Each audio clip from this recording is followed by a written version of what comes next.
the title of the event. And at the end, we also have a documentary to show at about 2:30 in the afternoon. And this documentary is only shown here and nowhere else. So if you want to watch this documentary, please come to the Bangkok Art and Culture Center. And on the 6th floor, you have to go up on the elevator to the 5th floor and walk up the stairs to the 6th floor. It's a room called Friends of BAAC. Apart from the seminars, we also have photo exhibitions. So if you have not visited our event, this is the last day and then last chance. So this morning, we have a discussion on with a number of speakers coming from different countries, from Malaysia and from Cambodia. They will be they will be speaking through the video record. So that's the morning sessions. The title is the Common Way Out. So later on we will have another seminar in the afternoon called the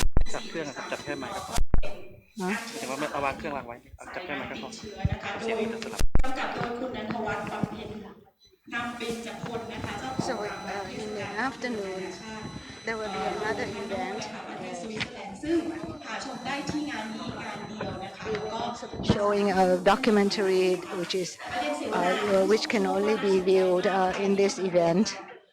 So for people on their way, please make sure that you arrive, and those who cannot be here, please make sure that you watch on the internet. And we have both Thai and English versions online. And for the Thai version, you can watch it on the Thai PBS channel. So for the last 2 days, we've discussed a lot of things on the issues of the environment, democracy, and livelihoods in the ASEAN region. So we're now discussing today about what will be the solutions or the way out. And so we will have Zoom presentation from our friends from neighboring countries, as well as a person from Chiang Khong, a Thai person from Chiang Khong. So Kun Premrudi Daruyang will be moderating this session.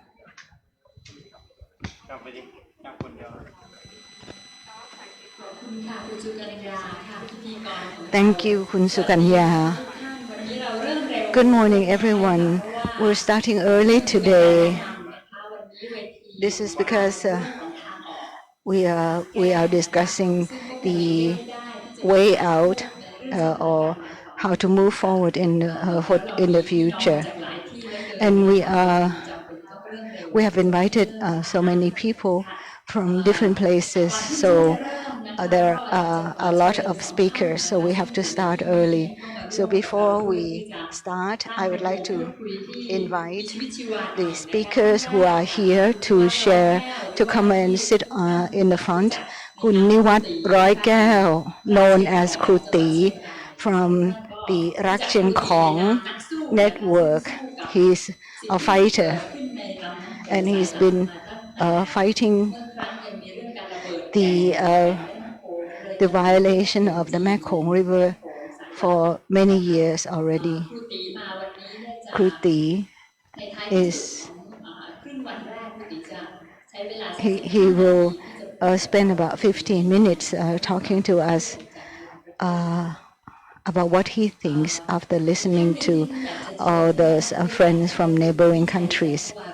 The next person is Kun Vichai Chantawaro, who has been working on the Myanmar issues for a long time.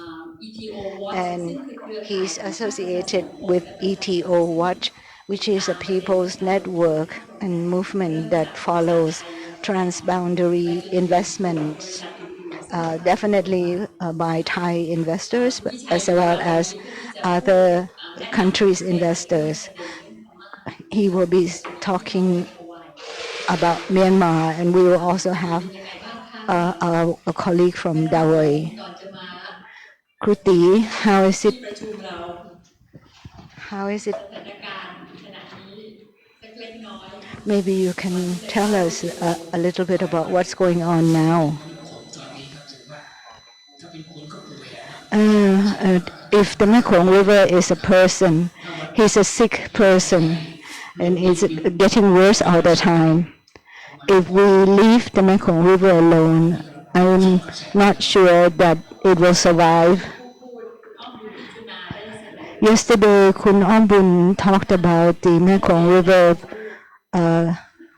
in details with photographs. So before I start,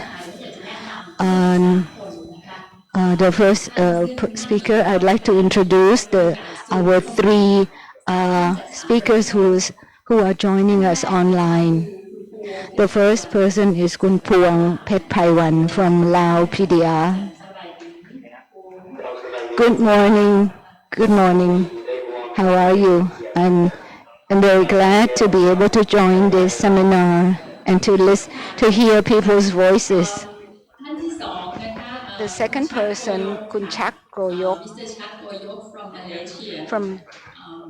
is here with us นะคะคุณชักโกยกวันนี้มาสวยงาม Kun มาก Shaq ยิ่งใหญ่ Koyok. นะคะของชนเผ่า He's dressed in his Orang Asli's traditional hat. Very nice to have you here with us, Shaq.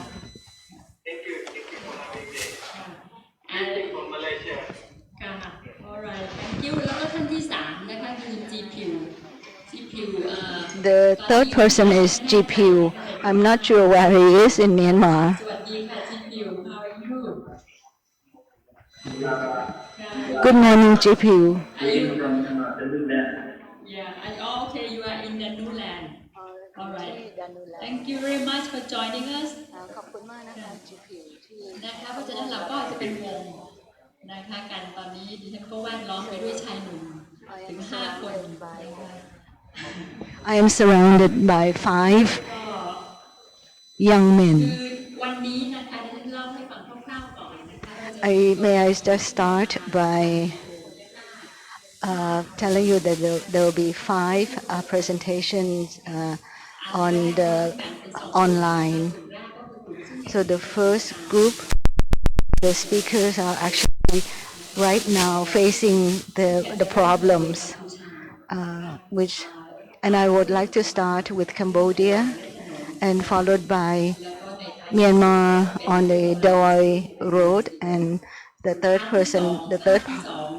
will be about the Orang Asli in Malaysia. The second part will be the presentation by Kun Phouvong, who will be talking about food security,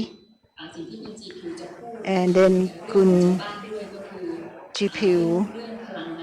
about the energy, electricity issues at the community level. So we have 2 parts to the seminar. So in order not to waste any more time, I would like to have to start with the first part. We have Kun Hoi Mai, who's a Cambodian villager in Oddor, and Kun Teng from Ambel in Koyok province, Cambodia. These 2 citizens, Cambodian citizens who have been living in the economic concession land, and the investor is from Thailand. In Oddor, it's Mitphon company, and then in Koyok it's Khon Sugar Corporation. So the issues will be about the economic land concessions. These 2 the fierce fighters, and one person had been arrested, and in fact she gave birth to her son in jail. So our two Cambodian speakers will talk together probably about 20 minutes. So let's watch the video.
Ban to su no rừng đầy cùng ổn mà nên rịa pel du pe đập pi năm hơi tam pi năm pi cân bằng bay là bố họ năm pi cân học thầy ấy sắp xếp ca đôi thay Back from about 10 years ago. Since then, our fight has been partly successful. We have received some of the land back by the government, and each family received about 2 hectares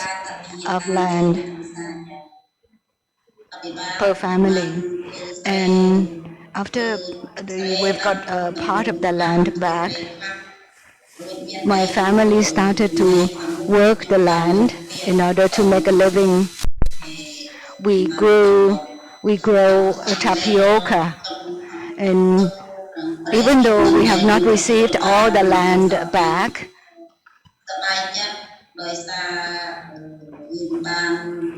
but I'm glad that we've got some back so that we can have some land to work on,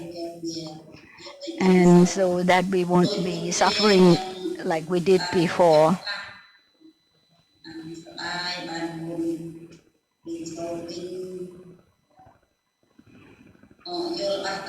In our daily lives these days,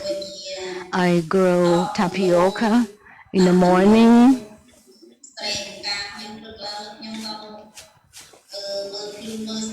and then I go to the rice field and I grow vegetables,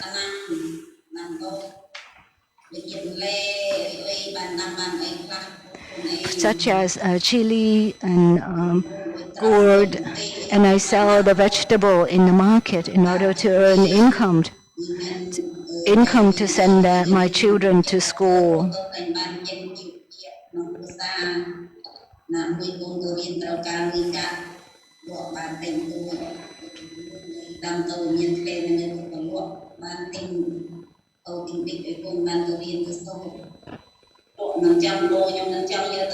I don't want to sell the land that I have received back from the government. I want to work on the land forever. In the future, I hope that my children will stay with me and will work and make a living on the land, this piece of land. At least my son was born in jail, and he still remains with me. And it is a good thing he was able to stay with me in jail. Now he goes to school every day.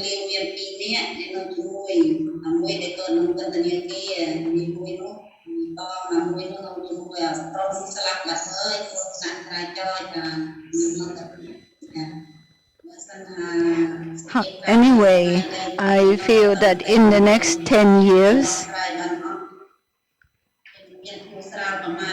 if there is no solutions to the land problem,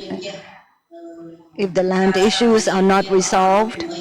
the people in the family will probably won't remain together anymore. Our lives will become worse.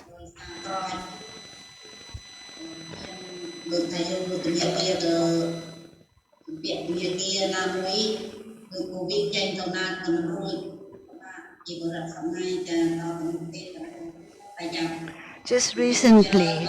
we were glad that the Thai court has received our complaints for consideration.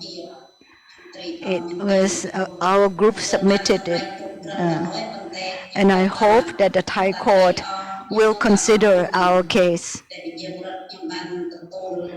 We wanted the Midpon company to be responsible, to be held responsible, and we are waiting for further words from the court. I want to communicate to other communities, not only in our country but also in other countries too. I think that unity is very important for every community.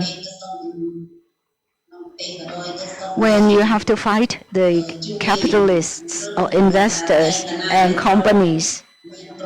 when we started fighting, the results will not come in a short period of time.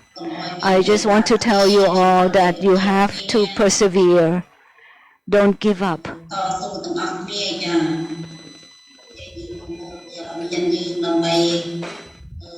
I think we should share information with each other because they are very useful, and it could be effective tools for our fight. In every communities, we should try to gather all the information and share the information. Thank you, everyone who are still working and who have been helping us in our fight.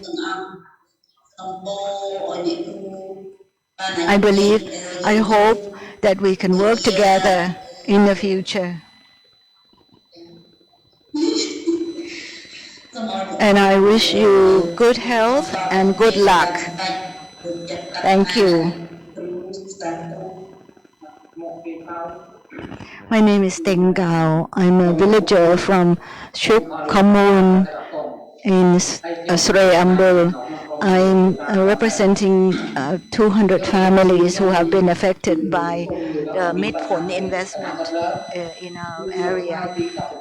Our Srei Ambel community has been affected by the investment of the sugar mill company since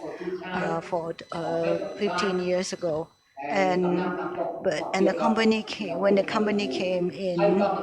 since then our situations got worse all the time. We go into the forest to trying to find forest products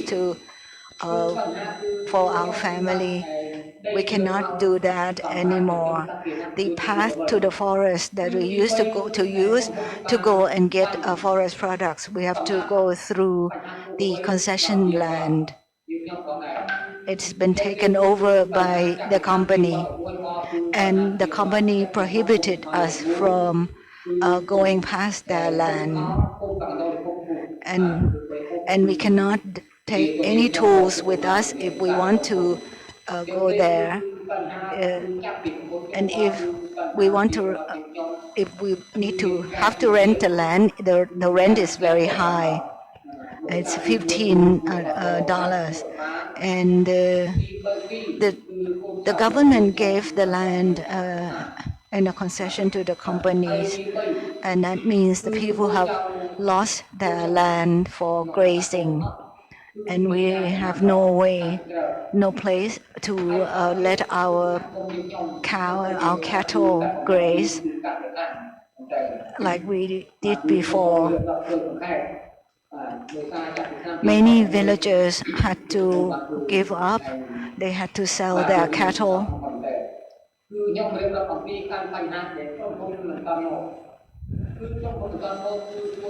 All these happenings made our way of life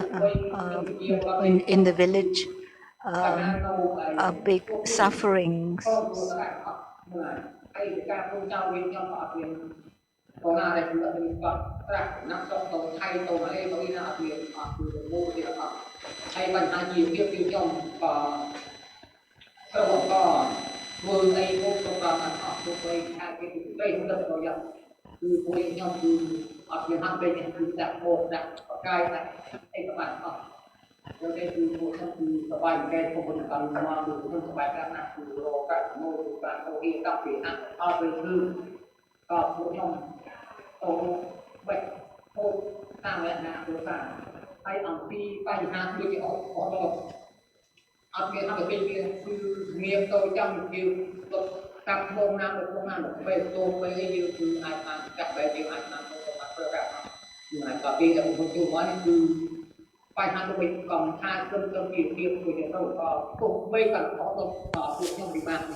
For my family, before the company came in, we were able to make a living. We had sufficient income.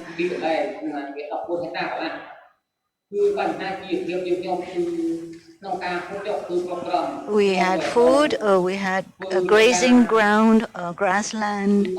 that we can let our cattle graze.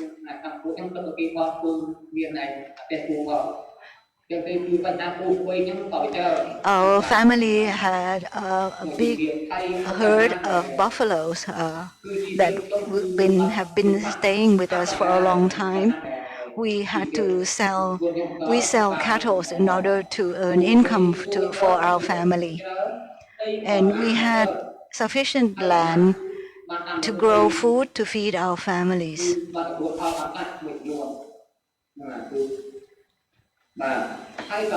When the company came into the land,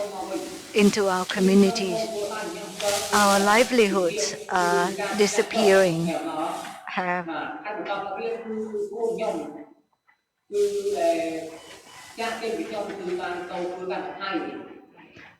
Because we could not grow sufficient food to feed our families.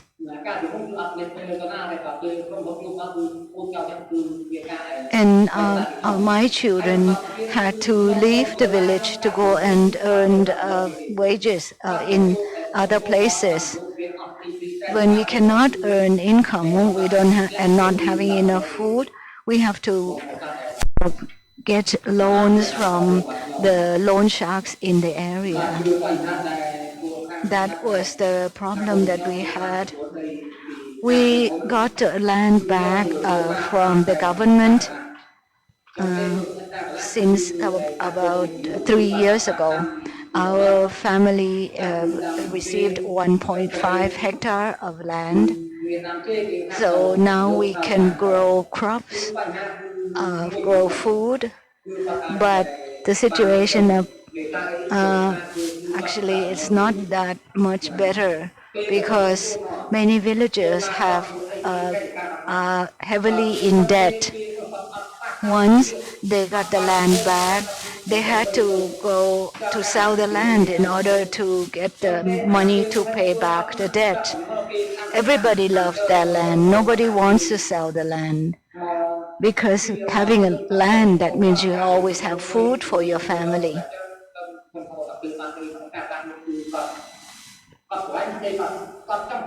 But because they have been indebted for a long time, many years, 10 years, and so they needed because they need to get a loan to buy food for their families.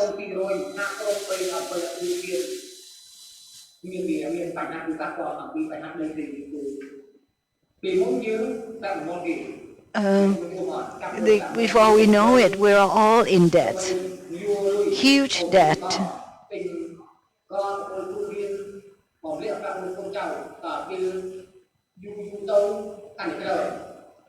Could be some of the when the lenders know that we have received the land back,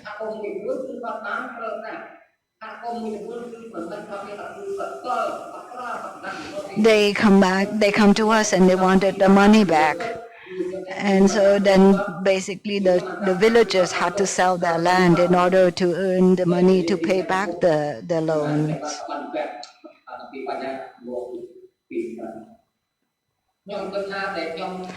Until now, I don't think we have been successful in our fight.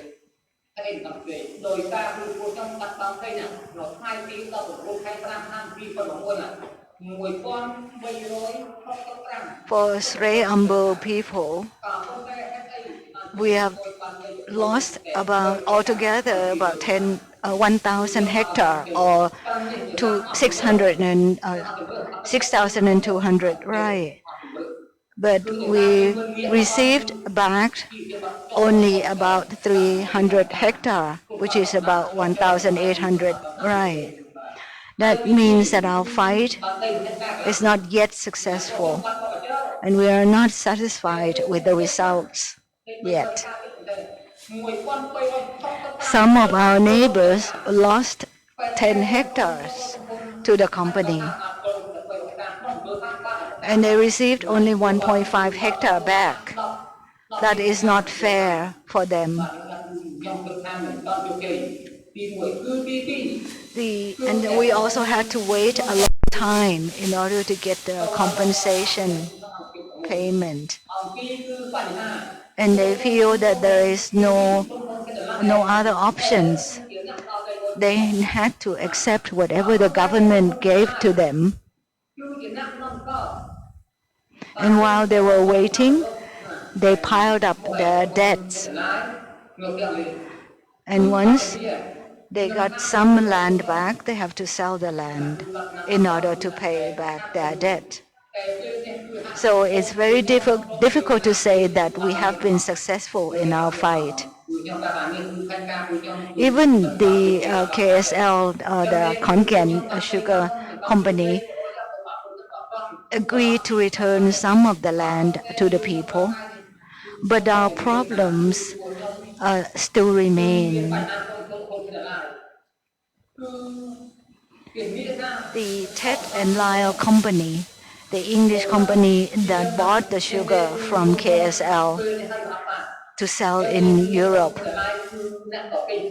they promised us that they would pay us compensation, but finally they did not honor their promise. All of us are helped by lawyers who are in England, but now they have pulled back.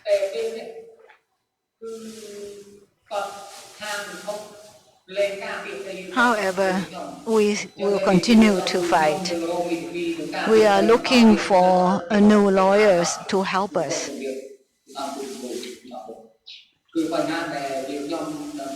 From now on, I and my family,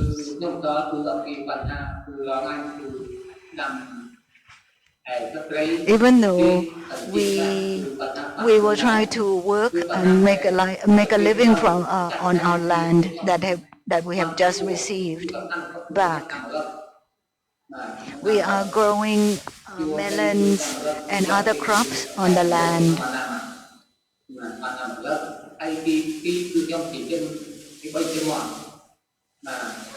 And that we can sell some of the products to earn a living.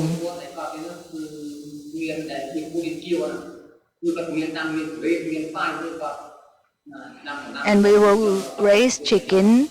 cattle, that means buffalo and cows as well. We can see that some of the neighbors have a plan to grow mango in order to make more money in the future.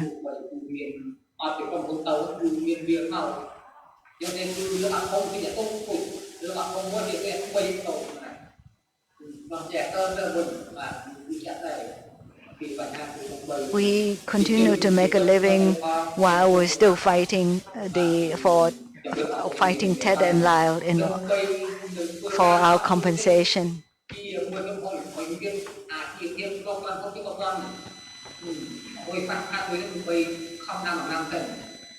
As long as these companies still buy sugar from Cambodia to sell to consumers in the UK,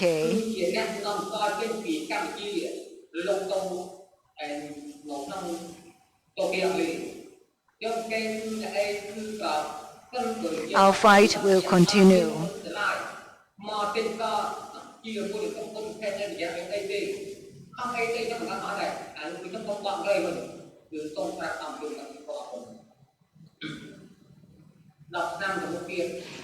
I myself believe that in 10 years, I don't think our livelihoods will get better. I think there will be other companies coming into our land again, just the way the sugar company came in. If Chinese or Vietnamese companies come in, I don't know what will happen. Overall, the government has given a lot of land concessions to companies. It doesn't make our life better, but it causes instead more problems. We had direct experience on this from the fight with the two sugar companies. But from our experience, I have to say that I don't see I don't see how we can make our life better in the next 10 years.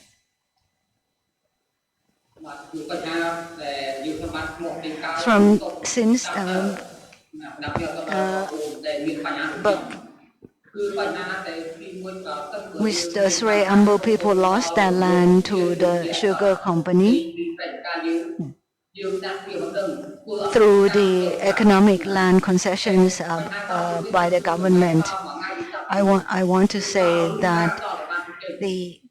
there are families that face the same problems that we have. There are other communities, and so we have to work together. Communities have to work together, and it will not be a 1 day or 2 day fight. We have been fighting for 10 years before we can get our small piece of land back. And then we are still facing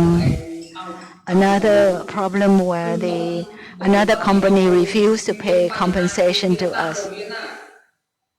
If Tet and Lai did not buy sugar from Cambodia, the Srey Ambel people probably would never have lost the land. So I'd like to ask everyone in this seminar to please raise our voices in the media to the public, also at the international level as well. So that, and please help the people of Srey Ambel. Our message is that we have not yet received compensation from Tet and Laos, and we continue to fight for it.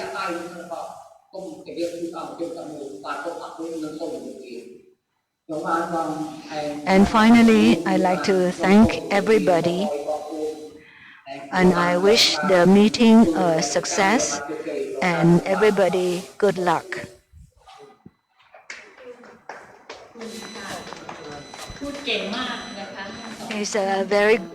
They're very good speakers, both of them.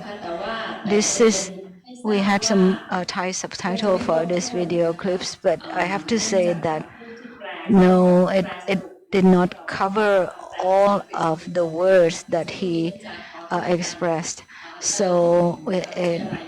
maybe I just like to add a little bit because we've been missing some of the messages. So, but you have the idea that we believe that the voice of the people in the area is very important. You can see from the video that the Cambodian people will never gives up. They actually have been fighting in Sri Ambel for 10 years, actually 14 years. It was 14 years ago that they lost their land to the sugar company. So Teng was clear when he said getting the land, some of the land back after 10 years doesn't really help because the villagers became indebted in the meantime. And you could see the picture of the son of Mai, who was born in jail. And maybe you all know that for Hoi Mai, the group in Hoi Mai's group has filed a lawsuit in a Thai court. They said it can be done, but it doesn't mean that the court will admit the case. And Teng kept saying that as long as the UK sugar company still buys Cambodian sugar, they will not stop fighting because I think his conclusion is similar to what we have actually talked about yesterday. As long as Thailand keeps buying electricity from Laos, they will not stop building dams. So I'd like to get a few minutes from Kun Somsak, who's a Cambodian Thai interpreter. What else do you think has been said that is important?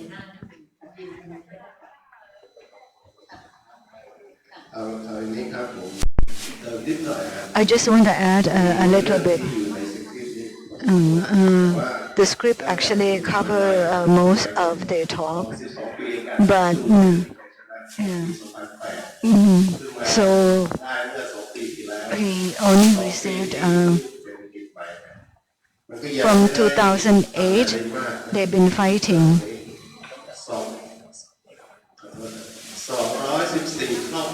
214 families. 214 families. Actually, they have not all the families have received back the land, and so each family only received 2 hectares of land, and then 92 families still waiting for their land. So when they give their land,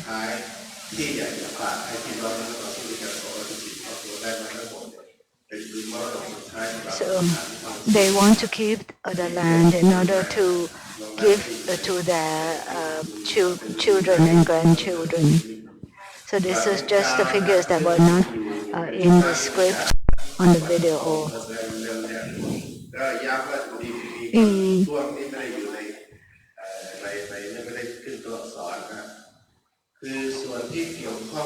Another piece of information is that before the KSL company, the Konkan company, came to take up their land.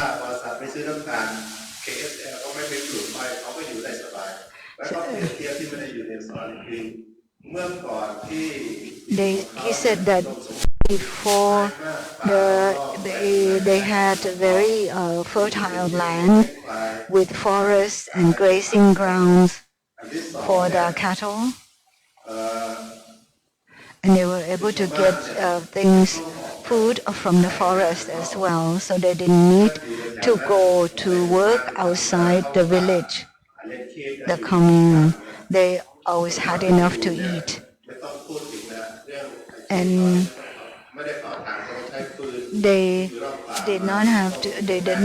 they've been using fuel from the forest. After the company came in, they blocked the path, so they had to go a longer way in order to get wood for fuel. And after the company came, they also brought chemicals and also new crops that is like the kind of sugar cane, which needed a lot of chemicals spraying, and it caused problems as well on the river, because the river got dried up. Then they drew a lot of water from the river.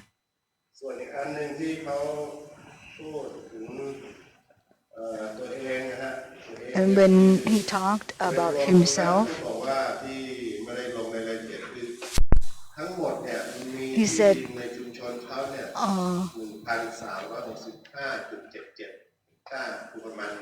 altogether about 2,000 rai of land in the village.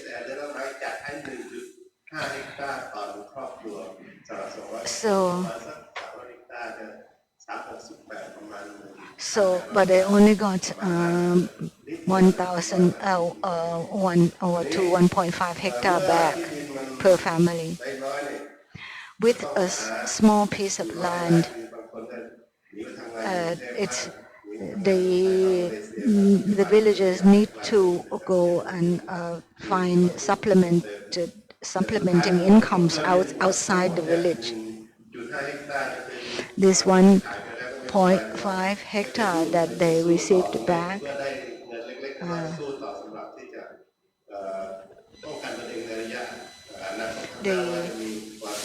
they will still continue to fight because they want to make sure that the community can survive. So that's the additional information that was not translated in the script of the video. Thank you, Kun Somsak. Kun Somsak actually visited the village himself. So let's look at Myanmar.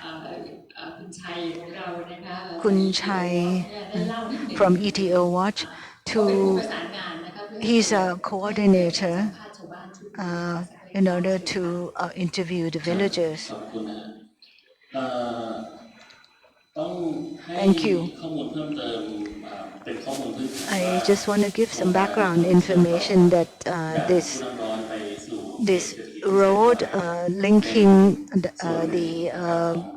Phut Nam Ron checkpoint to Dawei is part of the Dawei Special Economic Zone project. Even though the project has not been progressing in the last 10 years, but what happened to the villagers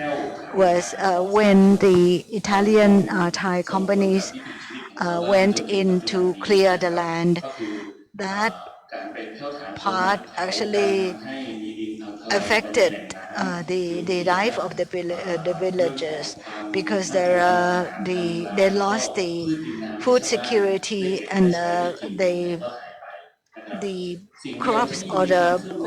wild plants that they have been relying on were gone. And another thing is the Thai government gave 4 billion baht for the Myanmar government to build the road, a 2-lane road in the area. So there had been survey done about the impact. But what is not clear is that this new road that is going to be constructed, is it going to be following the old line or the old road that has been already surveyed? And what the villagers are concerned about is that the loan given to the government, the Myanmar government, does not include compensation to the villagers. So the villagers are very concerned, and I think you will hear directly from them. So that's the background.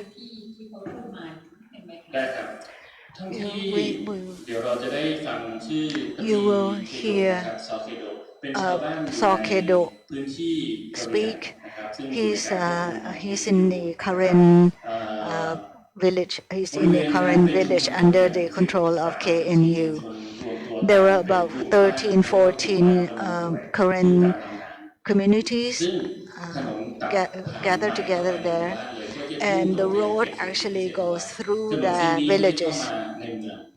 This road doesn't go to town; it goes through villages, and the people in the area they work together to raise their concerns with both governments. They have come to Thailand to talk to the Human Rights Commission and NADA, and so the villagers actually have seen the results of large development projects in Thailand as well.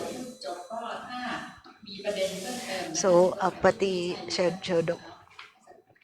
if we have any other issues, we'll come back to you.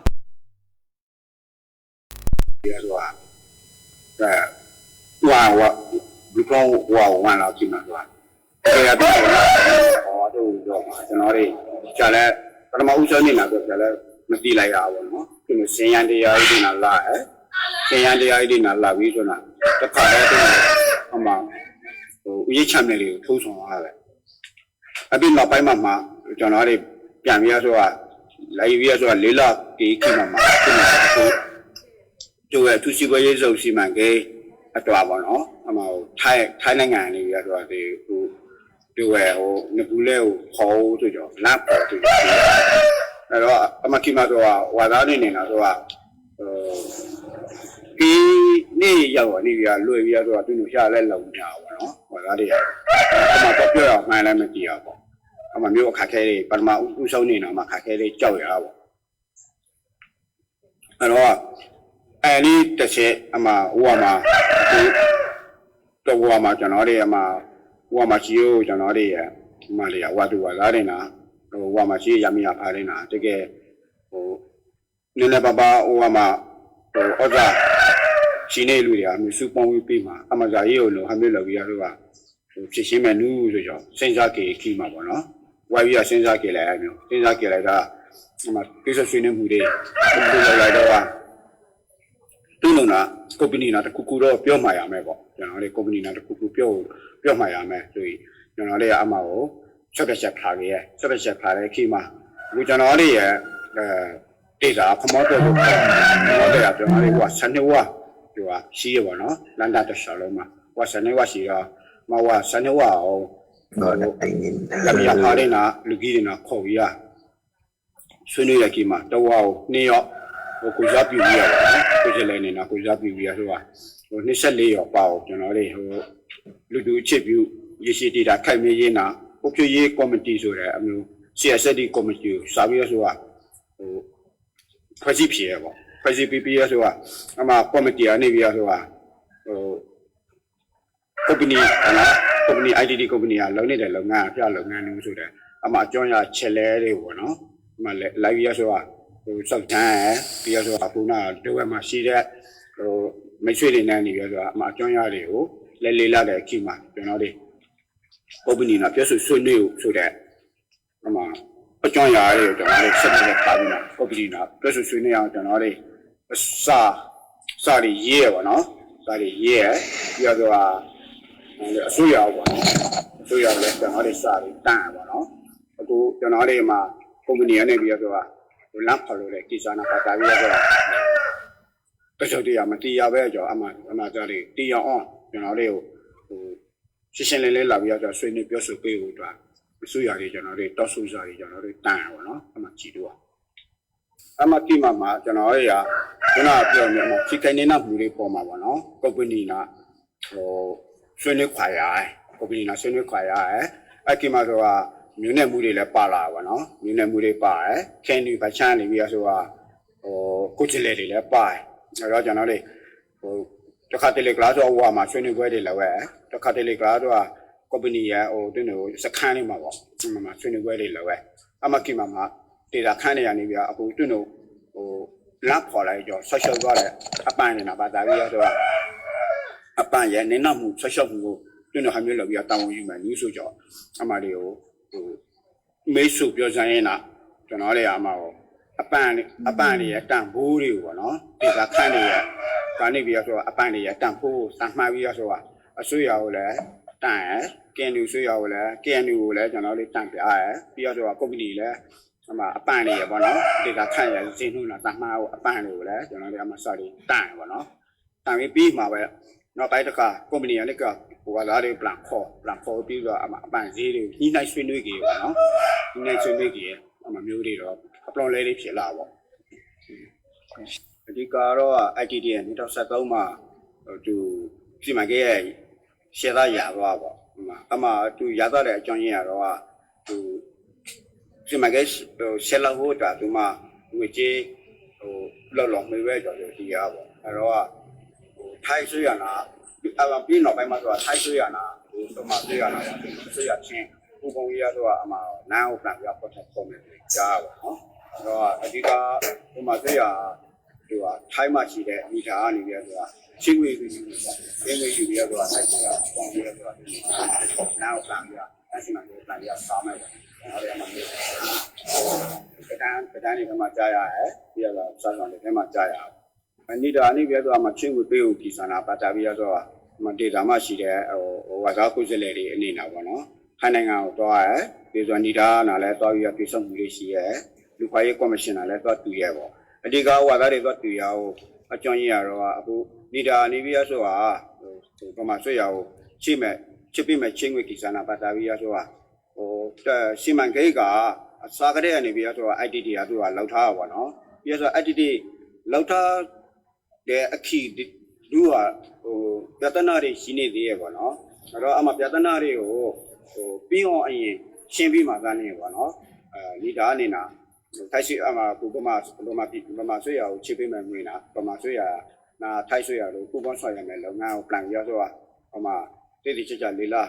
လောက်တာရဆိုတာအမှကြတယ်ဒါဟိုမှာဒေတာခန်းနေဝါသားတွေကိုကြည့်လိုက်တယ်တော့ပြီးတော့တံပြအားသားတွေရှိရပေါ့နော်အမှမျိုးလောက်ကြည့်မှဆိုတာလောလောဆယ်နေတာတော့ကျွန်တော်ဒီစီရတော်တော့ဖြတ်လဲတုတ်ပြမှုနေသေးရပေါ့နေတာပါချမ်းနေပြီးရလဲကြော်ပဲတွန်းတော့ပါချမ်းနေပြီးတော့ဟိုဒေတာခန်းနေပါပေါ့နော်ပြန်လာပြီးတော့ရှင်းရှင်းလင်းလင်းလာပြောပြဥစ္စာလည်းမရပြီးတော့ဟိုကမှအစိုးရပါချမ်းမှာရှိကိုတောင်းရှိတဲ့ဟိုခွဲစည်းတွေဌာနတွေကလည်းကြော်ပဲဟိုလောက်ရတော့ဒေတာခန်းလာတွစ်ဆုပ်ဆွေးနွေးပြီးတော့ရှင်းရှင်းလင်းလင်းပြောပြဥစ္စာကိုကြည့်တော့တခုအမှေလေးရပေါ့နော်ဟိုနောက်ဆုံးဟိုအနေနဲ့တရားကတော့အခုတော့ဟို所以啊，你比如说啊，那么然后变了，我打这种蓝的拉带吧，喏，变带，比如去开一般的这种生意楼哎，生意楼低是吧？所以啊，把家里比如说啊，这边他那边嘛，米代吧，比如说明年米的吧，比如说啊，把家里这种变烤鱼啊吧，喏，把家里变烤鱼啊，是吧？收尾楼哎吧，收尾楼在起码搞了啊，那你比如说啊。အခုလက်တိုက်ဆောင်အောင်မလေးရတွေထက်မှထီရောက်လူတွေပေါ့နော်မလေးရဆောက်ရှောက်သောလူတွေကပန်ဆောက်ရှောက်သောလူတွေကိုသူတို့ခေါ်ခင်မှာစီဝေးသွားတာ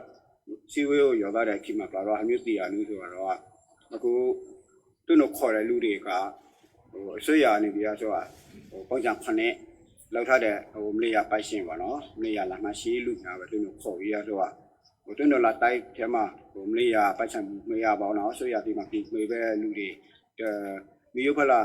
လောက်ကိုက်စားတော်နေလူတွေဆိုတာသူတို့မခေါ်အဲ့တော့ဝါသားတဲ့နေနာဟိုမှာသူတို့စီကမှတော်တော်မှမရှင်းရပါနော်မရှင်းမလင်းဖြေနေရပါဟိုမှာမျိုးတွေခံစားနေရတယ်ပြီးရဆိုတော့တကူကခုနကနေပြီးတော့သူတို့အခုအပန်းနေတာပါတာဝေးရပါနော်အပန်းရဲ့ရော်ကြီးနေတာပါတာဝေးရဆိုတာဌာနနေပြီးတော့ဆောက်ခံလာတဲ့ရော်ကြီးတွေကဒေတာခန်းလေးကိုလိုက်ပါနော်သူတို့စိုက်ထားတယ်သူတို့ရရင်းနှီးလိုက်ရတဲ့သူတို့ရရင်းနှီးမှုကသူတို့မဖြစ်နေတဲ့အရာတွေပေါ်မှာမြင်ပြီးတော့တော်တော်ဆက်ရှောက်သူတို့ကတော့ဆက်ရှောက်နေတာဆိုတော့သူတို့ပြောဆိုနေကြတယ်နော်အခုမှဝါသားတွေသူတို့စူရဆိုတာဆွေရအောင်ပြန်ရဆိုတာခုနအပန်းနေရပါတော့သူတို့ရတမန်နှောက်ဆန်ထားတွေကိုအဆွေရနေပြီးဆိုတာဝါသားတွေသူတို့တမန်လည်းဆိုဝါသားတွေပေါ့ပါခါများတော့အမသားတွေကိုပြန်ရဆိုတာဝါသားတွေနာမင်းလည်းစုံကြီးပြန်လို့ရပါတော့စက်ချက်ခါနေရမှာဝါသားတွေကိုယ်တိုင်နာပြီးဆောက်ဆွေးနွေးပြီးမှအမမျိုးဆက်ပြချေလေး cloud ဆိုကြအမစာကိုသူတို့ဝါသားတွေအလုံးနာမထုတ်ပြီးရဆိုတာအဆွေရပါတက်ဆက်ရဆွေရတွေပြီးရဆိုတာအမသားတွေကိုတန်ဟုတ်တော့ဝါသားတွေနေနာစီစီနေဒီကတော့ဝါသားတွေနေနာဆိုတာသူကလမ်းအဖက်မှာအမြင့်ကြီးမနူပေါ့မလမ်းတစ်ဆိုင်သူတို့စီရှင်းပြီးဆိုလမ်းဖော်မဲဆိုတာအရင်တည်းကပြဿနာရှိခဲ့ဘူးကလမ်းဖော်လိုက်တဲ့ခေတ်မှာဆိုတာခုနဆက်ရှုပ်မှုနေနာမှုရဆောင်အားလူတွေကဆိုရင်လမ်းနာတရိုက်ကြီးလူတွေများပဲလူတော့သူကလမ်းတစ်ခုများပဲသူကလိုက်တွားပါနော်အဲ့ပေမဲ့သူလမ်းရဲ့မလေးစားနာနောက်ဆက်တဲ့ဖြေလာပြရတာနောက်ဆက်တဲ့ဆက်ရှုပ်မှုတွေဖြေလာတဲ့ခေတ်မှာအမဇာတွေကို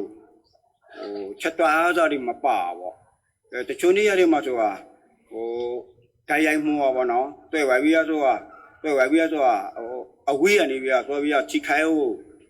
ဝါသားတွေလည်းရှိရဗျအမမျိုးတွေဆိုလည်းအမ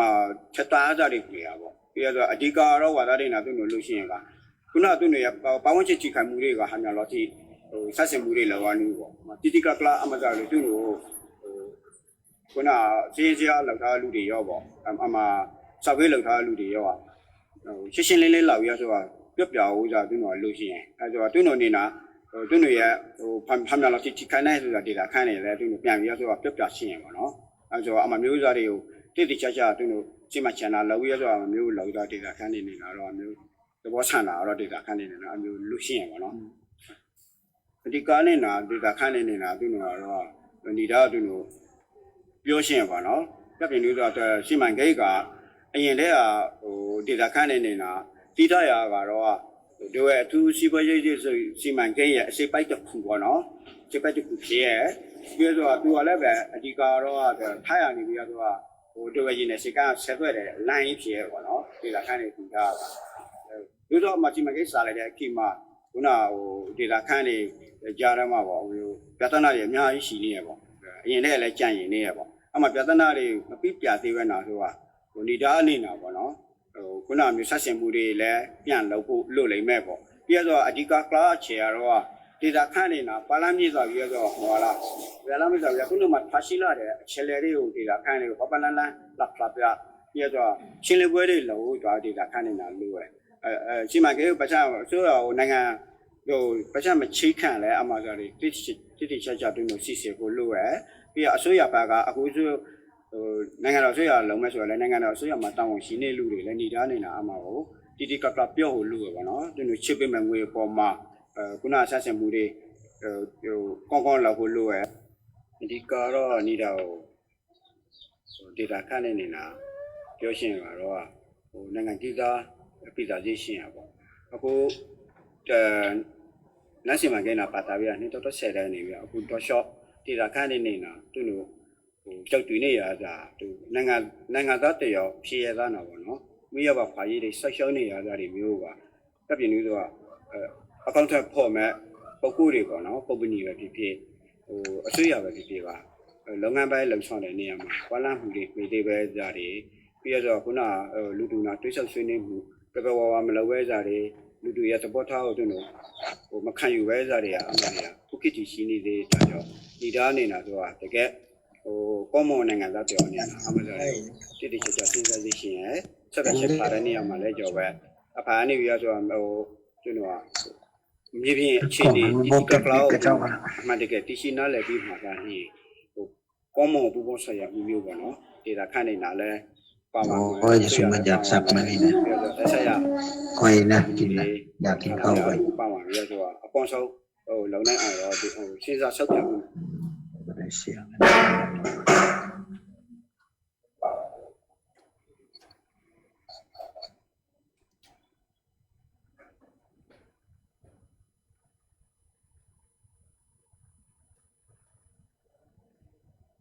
โทษค่ะสักครู่นะคะก็เนด้านะคะที่เขาพูดซ้ำๆนะคะเนด้านี่ก็หน่วยงานของรัฐเรานี่เองนะคะเขาเรียกอะไรนะคะภาษาชื่อเต็มสำนักงานความร่วมมือพัฒนาเศรษฐกิจกับประเทศเพื่อนบ้านนะคะก็ถึงขนาดต้องให้เพื่อนบ้านเรามาถึงประเทศไทยทวงถามความรับผิดชอบของหน่วยงานส่งเสริมการพัฒนาของรัฐไทยนะคะแล้วก็ LTD ETD ใช่ไหม ITD ขอโทษค่ะก็คืออิตาเลียนไทยนะคะที่ชาวบ้านพูดซ้ำๆก็จะสังเกตเวลาชาวบ้านพูดก็จะพูดกลับค่ะมาถึงประเด็นเหล่านั้นค่ะเชิญฟังต่อค่ะสิ่งมาเกี่ยวกับปัจจัยแล้วงานเราเนี่ยมาเอาความเชื่อผู้จะเอาที่กับท่านนี่นะเราต้องสู้ชีวิตก่อนเนาะงานเราเรียกว่าเราได้เฉพาะไม้ของเอี้ยงเนาะไม้ participant บ่ได้เสียงเลยนะผมบ่ได้ยินเด้อผมบ่ได้ยินเด้อได้ยินเฉพาะแต่เสียงเอี้ยงเท่านั้นเอี้ยงเว้าจึงได้ยิน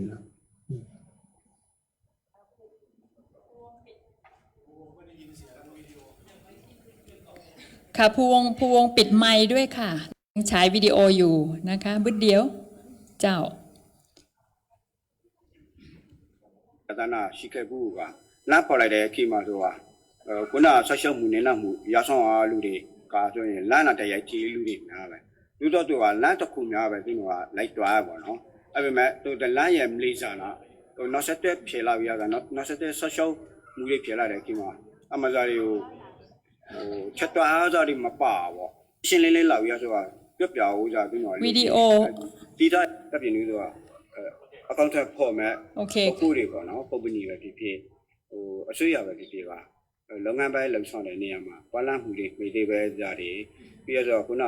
လူတူနာတွေးဆောက်ဆွေးနွေးမှုပပဝါမလုပ်ပဲကြတယ်လူတူရဲ့သဘောထားကိုသူတို့ဟိုမခံယူပဲကြတယ်အမှန်တရားခုခေတ်ကြီးရှိနေသေးတာကြောင့်ဒီသားနေတာဆိုတာတကယ်ဟိုကောမွန်နိုင်ငံသားပြောနေတာအမှန်တရားတွေကိုတိတိကျကျစဉ်းစားသိရှင်ရဲ့ဆက်ချက်ခါတဲ့နေရာမှာလဲကြော်ပဲအဖာနေပြီးဆိုတာဟိုသူတို့ကမြေပြင်အခြေအနေတိကကလောက်တို့အမှန်တကယ်တရှိနားလည်ပြီးမှာသာလေဟိုကောမွန်ပူပေါင်းဆက်ရမှုမျိုးပေါ့နော်ဒေတာခန့်နေတာလဲပါဝင်မယ်ဆွေရလဲပါဝင်မယ်ပြီးတော့တက်ဆက်ရကုမ္ပဏီတွေဌာနတွေအားလုံးပါဝင်ပြီးတော့အပေါင်းဆုံးဟိုလုံနိုင်အောင်တော့ဟိုစဉ်းစားဆောက်ဖြတ်ပြီးမှသာလေสิ่งมาเกี่ยวกับปัจจัยแล้วงานเราเนี่ยมาအကောင့်ထက်ဖို့ကြောက်ဒေတာခန့်နေတာတော့တောင်းဆိုရှင်းပါတော့နိုင်ငံသားတွေကတော့ပထမဆုံးနေတာတို့ကဟိုနိုင်ငံသားချင်းဟိုအိန္ဒိချင်းနိုင်ငံသားချင်းအနေနဲ့ဟိုလေးစားကြရရင်ပြောရှင်းပါနော်ဟိုတော့ဟိုကျွန်တော်တွေပုံမှန်ပြည်ထဲကိုလာပြီးတော့ဟိုရင်းနှီးမြှုပ်နှံမှုတွေလုံးမဲ့ခိမှပြတော့ခုနစီမံကိန်းတိုင်းဟုတ်ပေါ့နော်ပြည်သူတွေပူပေါင်းပါဝင်နိုင်တယ်ခွာရေးတွေညို့ရအောင်ပြီးတော့ဟိုတန်းတူခွာရေးနာပြီးတော့တရားမျှတတဲ့လုပ်ငန်းတွေဖြစ်အောင်ပြီးတော့ ရစ်ချက်ဖို့ပြုတ်တူတာကိုလုပ်ငန်းမျိုးတွေကိုတိတိကကဖြစ်အောင်ပါနော်အမှကြားတွေမျိုးမှတ်ကန်တဲ့လောက်ထုတ်လုံနေတာအညီလုံနိုင်အောင်အမှလေးနေတာထိုင်းနိုင်ငံသားတွေအနေနဲ့တော့တော့ကောင်းပြီးတော့ထိုင်းမှာရှိတဲ့ community နေတာတော့တော့ကောင်းအမှမျိုးတွေကိုလှုပ်ဆောင်ဖို့ကြပါနော်ပြီးတော့အမှမျိုးမဖြစ်ခဲ့သည့်ရှိတော့ထိုင်းပြည်သူတွေနေလာလဲထိုင်းနိုင်ငံသားတွေနေလာလဲအမှသားတွေကိုတိတိကျကျလေးလောက်ပြီးရဆိုပါနော်ပြုတ်ပေးစီရှင်ပါနော်ထိုင်းဆွေရအောင်ဆိုတော့ကောင်းခုနနေတာအဖွဲ့အစည်းတွေကိုဆိုတော့ကောင်းပါနော်တက်ပြီးလို့ဆိုတာသူ့လူရဲ့နိုင်ငံသားကျွန်တော်တို့နိုင်ငံသားဆိုတာနိုင်ငံလဲနီးရဲ့မိတ်ဆွေတွေလည်းဖြစ်ရဲ့လူသားချင်းတန်ဖို့ထောက်ရဆိုတာမှာလုံနိုင်တဲ့အားလုံးကိုအမြဲတမ်းပေါ့နော်ညီကိုမျိုးမိတ်ဆွေဖြစ်နိုင်အောင်မျိုးတွေလုံနိုင်အောင်အမှန်တရားတွေကိုတိတိကျကျလေးလာပတ်သားပြီးမှာပဲလုပ်သိရှိရပါတော့အခုစီမံကိန်းတော်ပတ်သားပြီးရဆိုတာလုံနေတဲ့အရာတွေကကွာလာမြင့်တမှုတွေရလဲအားနေနေသေးရဲ့ပြီးရဆိုတာခုနလူတူခပ်ပြဆွေးနွေးမှုတွေလည်းအများကြီးလိုနေသေးရဲ့ပေါ့နော်လူတွေနားမလည်သေးပဲကြားတွေပြီးရလူတူတွေရဆွေးရမှုပူပန်မှုတွေကိုအမှန်တရားတွေအပေါ်မှာပို့ပြီးထားပြီးလုံသိရှိရပါတော့ပို့ပြီးလုံသိရှိရင်အဲ့ဒီလိုဆိုစီမံကိန်းတစ်ခုအောင်မြင်အောင်လို့ဆိုတော့ခုနချက်လဲတဲ့ချက်လဲပေါင်းစုံ place ဆိုပြီးတော့ပေါင်းစုံကနေပြီးတော့ပြည်စုံပြီးတော့ပေါင်းပြီးတော့ရစ်ချက်လောက်သွားနိုင်အောင်အနေထားတီမျိုးဖမ်းမှာဆိုတာပေါ့နော်ပြန်မလို့တော့ဥပေါ့ပြောရှင်ကတော့စီမံကိန်းလောက်တော့ပြန်မလို့တော့ဥစီမံကိန်းကတော့ပေါင်းစီမံကိန်းတစ်ခုဖြစ်လာဖို့အတားကြီးကိုတိတိကျကျချက်လဲတွေပြပြစောစောရောက်ပြီးမှသာနေလုံသိရှင်ပေါ့နော်คุณวิชัยจะเติมอะไรไหมคะสักเล็กน้อยคือว่าในฐานะ I just want to add a little bit as we are all taxpayers in Thailand and this 4 billion baht 4.5 billion baht loan is actually the tax money and if this tax money is actually hurting our neighbors in Myanmar we feel that we are also partly responsible and another thing is this loan interest is about 0.1% which is basically for nothing and NAEW NAEW is also can be considered an investor for providing the loan. So, but the spoke clearly that the old problems were not solved, and the new project is coming in again. This NAEW has kept saying that this amount of loan does not cover compensation.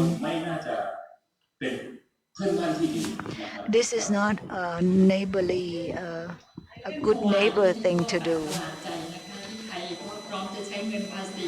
I'm very surprised that Thailand is ready to spend tax money to make investment in the special economic zone in Myanmar. So I feel like when Thailand wants to be an investor, there are no standards that they abide by. But more than that, this area is under the KNU control,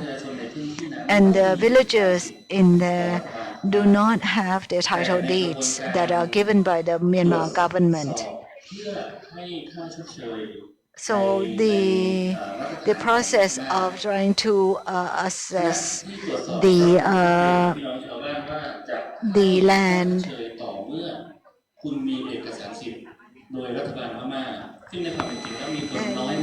the compensation is conditional on the villagers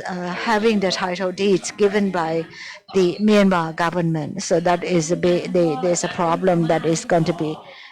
hard to resolve. So for Myanmar situation here, this is the third case of the situation. So now we would like to go to Malaysia. Kun Shaq Koyok, who's ethnic person from the Orang Asli tribe. The Orang Asli's people's struggle have been known for quite a long time, and they are the ones that have been living in the forest, and their lives have been intertwined with nature, and then their area was grabbed by companies, particularly Chinese companies.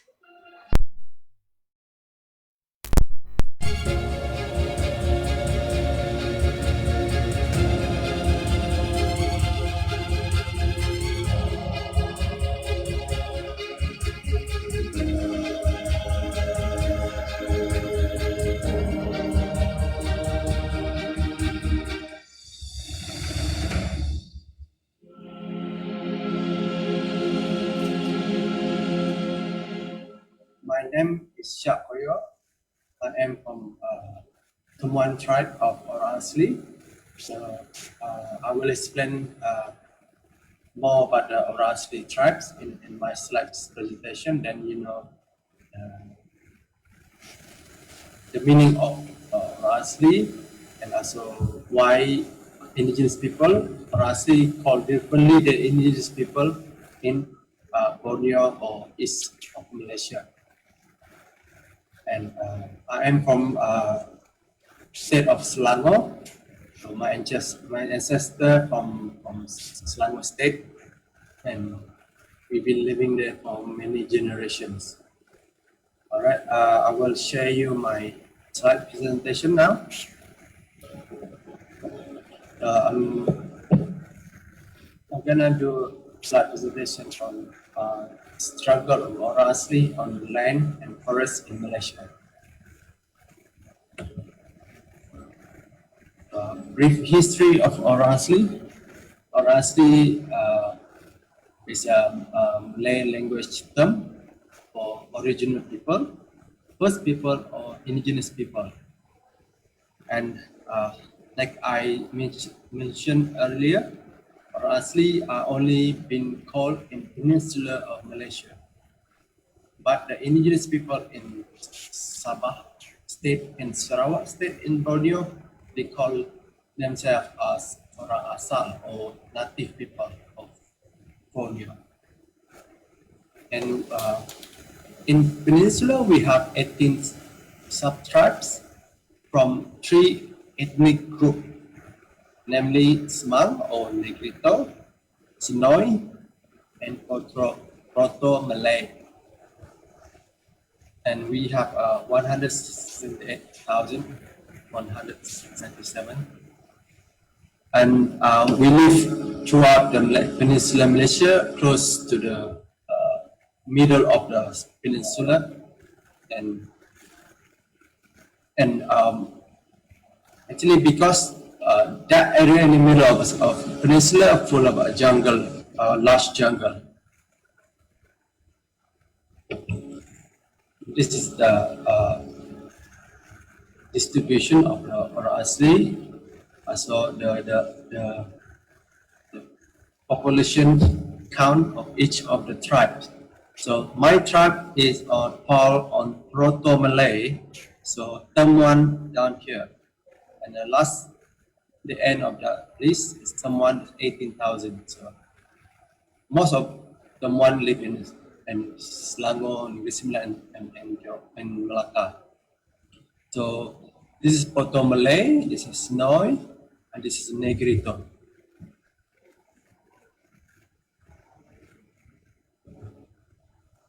Main of economy, some of our semi-nomadic tribes like Negrito ethnic group, they are actually semi-nomadic. Semi-nomadic is they build a village only for the short period of time, and then they move from place to place in the forest in search of food, and non-timber forest produce for sale. And when that area been used for maybe 2-3 years, they will move the village to the new area. So most of the tribe is Jahai and Lano. And I actually just come back about 2 weeks ago, coming from the Jahai community in northern of Malaysia, close border to Thailand, and I saw one village already moved in from different area of the forest. They just clearing a small piece of land to build their village. And I saw other Orang Asli tribes like myself. We are permanent agriculture.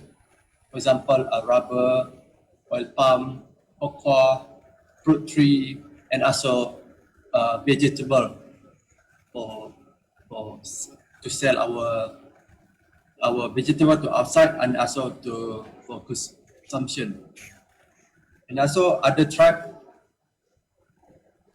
who bring the economy based on swindling, hunting and gathering, trading durian, petai and rattan. So most of these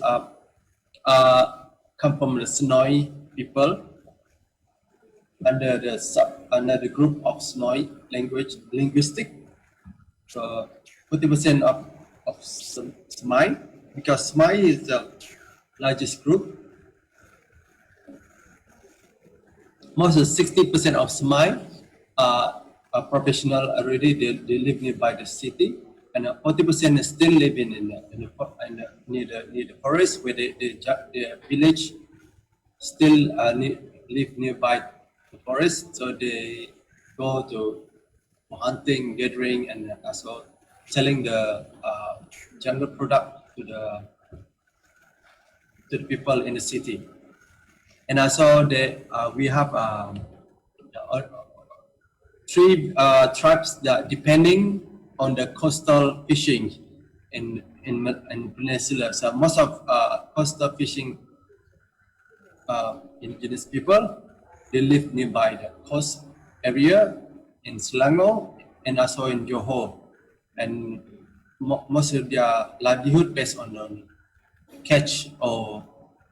gathering they can get near the ocean and also near the beach. So they often become a quite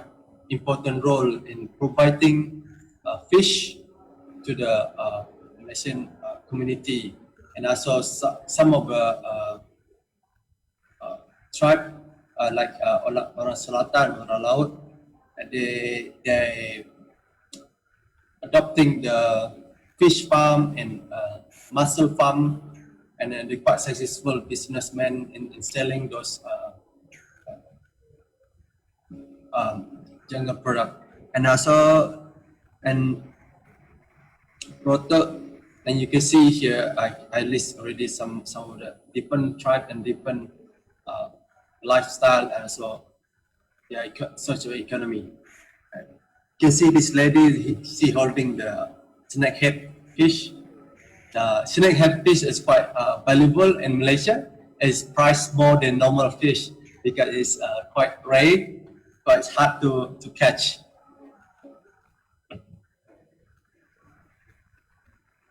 And Orang Asli and forest. I'm trying to talk about the relationship, why Orang Asli and forest are very close by.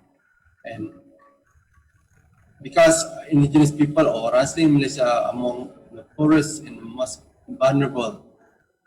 people in Malaysia, and quite high number of infection reported in Southeast Asia in terms of so many disease, and we quite vulnerable in any new infection happening in Malaysia. And we use our jungle as a part of to find our medicine, as a part like a pharmacy shops for us. So we depending on jungle to find the medicinal herb and also food and so on. So the problem we have is and I will go to the next slide. I will show you the. And this is during the COVID-19, and the Orang Asli, or indigenous people, we fled to the jungle in search of food, and also to isolate ourselves from other people who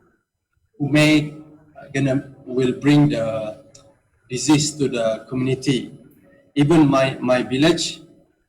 they don't ask me or any of my siblings to go back to the village. They already built a blockade in the main of the road to not to allow people from outside to enter the village during the COVID-19. So it shows here that forest is very important in Orang Asli, and it's not just a place for us to stay, but a place for us to survive. And this is the history of a land right issue in Malaysia, and one of our landmark issue is Sagong Tasi or Sagong Bintasi with organization versus with Selangor state government. Kerajaan Negeri Selangor means Selangor state government. So that was a landmark case for Malaysian indigenous people in Malaysia, that we won a case against the Selangor state government. And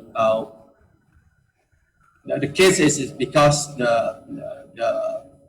highway development been built on top of the indigenous people village. So they split the village into two parts. So without any prior consent and consent with the community, and the Muan people who live there, they take the case to the court and challenge and fight for their right. And fortunately, they won the case. So it's quite a big case for Malaysia. Everybody will study about this case. And customary right. So in Malaysia, we have problem with our own federal government and also state government, because the land always falls to state government rather than federal government. Means federal government have no control to the state government. For example, the land is not been gazetted. The land will, the state government have control on the land. I mean, they can do everything they can to exploit the land, whatever they want. So, for example, so many indigenous land, customary land, never been gazetted, often become a victim of land grab by the developer and also by the state government itself.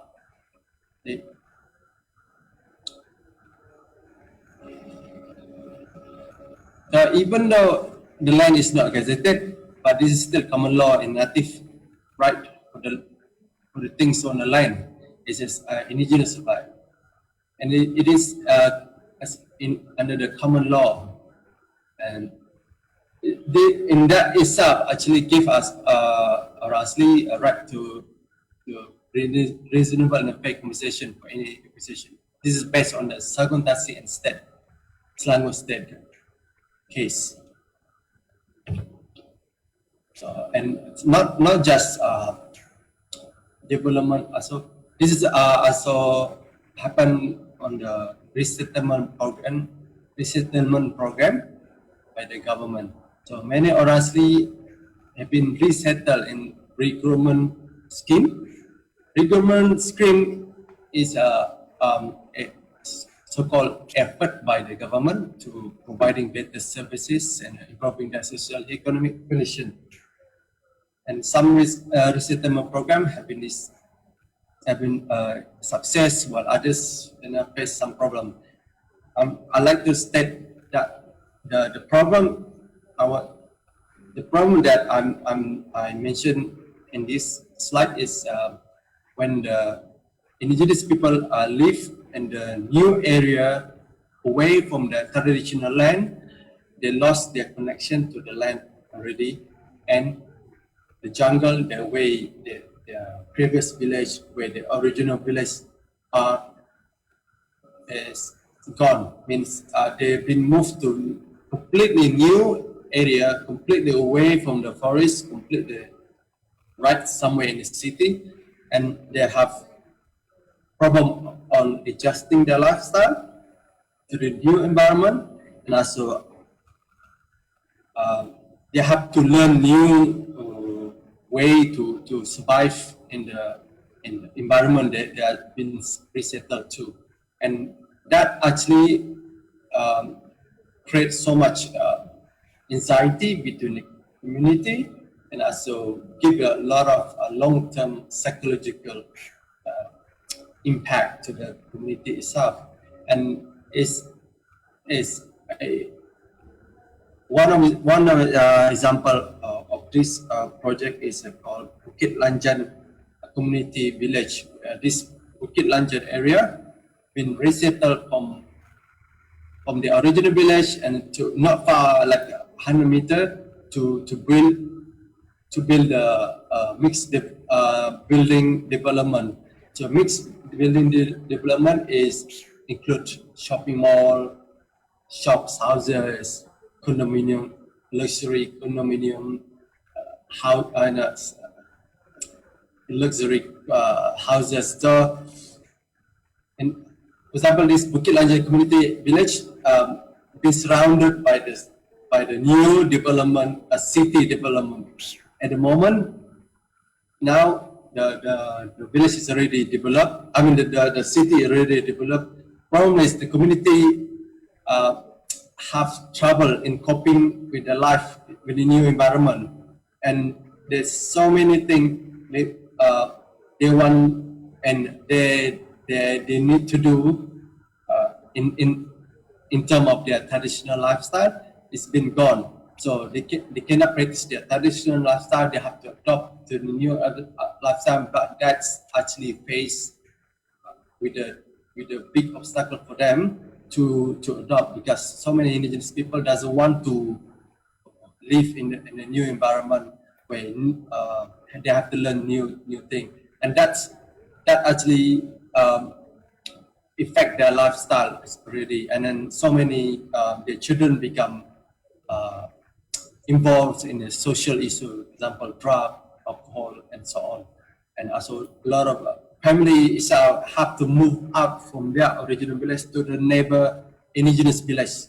far away from the city, to the near the forest, because they cannot cope to the whole environment, because that's not original indigenous environment. And also we're dealing with so many deforestation and logging activity in Malaysia. A lot of logging actually came from the state government. Logging is one of main sources of income, and the state government are the one responsible for granting logging licenses, and they possess constitutional power to make decisions on matters related to the land. For example, the government actually asking a lot of thousand ringgit for the logging company to log of the forest, so-called forest reserve. Even though forest reserve is the name of reserve, but actually forest reserve in Malaysia is mean state-controlled forest. That means state-controlled forest means the state will decide whatever they want on the forest. Example, logging. So logging is a multi-billion project, and they get so much of percentage, so much, because the log is quite valuable in the market, and most of our log been shipped to China, for example, and other cities in Southeast Asia. And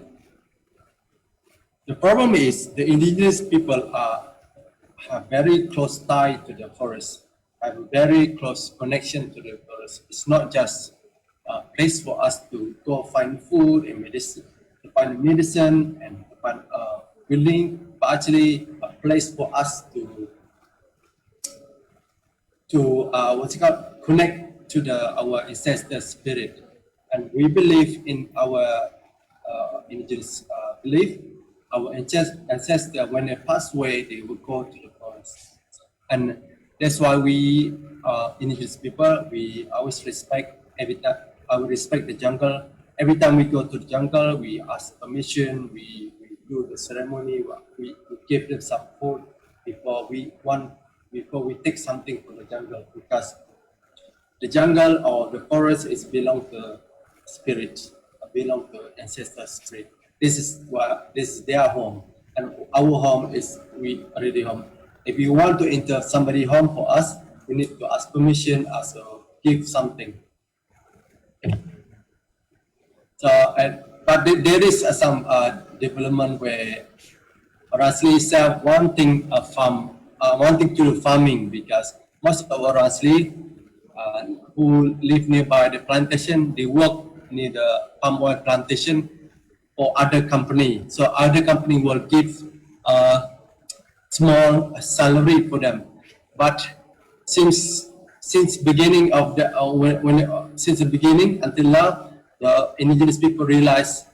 they have the same salary. They don't get any raise or any more than just same amount. So now a lot of Orang Asli asking their state government to gazette their land so they can do their own farming, so they can sell their own farming product. For example, palm oil, rubber, cocoa, so on and so on. And also, I'm talking about palm oil plantation now. So palm oil actually threaten Orang Asli life and also our culture. I forgot to add another culture. So, the demand of palm oil in the world is quite high, because palm oil been used in many products around the world. So, growing demand of palm oil is, I think, as Orang Asli fight for its right, and that's actually what's happening in Malaysia at the moment. We're still fighting to keep our forests, so we still fighting to keep to fight for our right in the land right, and also our human right. And there's so many deforestation happening in the jungle at the moment, and we afraid there will affect to the loss of biodiversity and threaten the endangered species such as orangutan, tigers, and there's so many endangered species in our country. And yeah, and there's so many and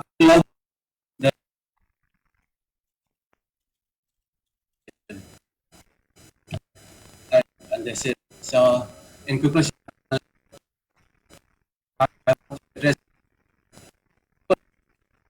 to the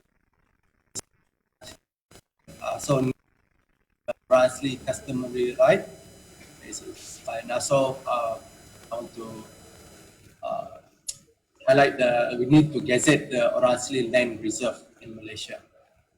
and that's will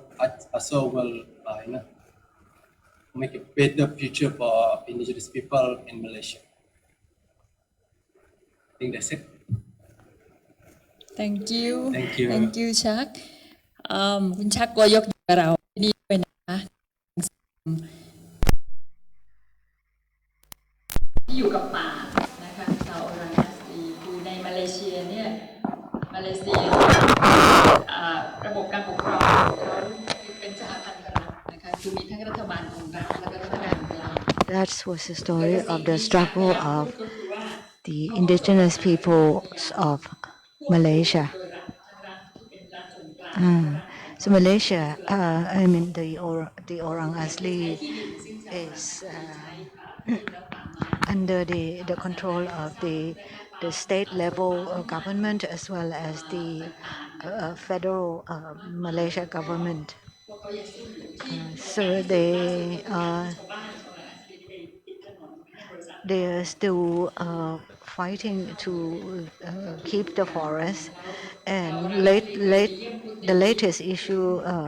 was when they blocked the road to make sure that the company cannot go into the forest.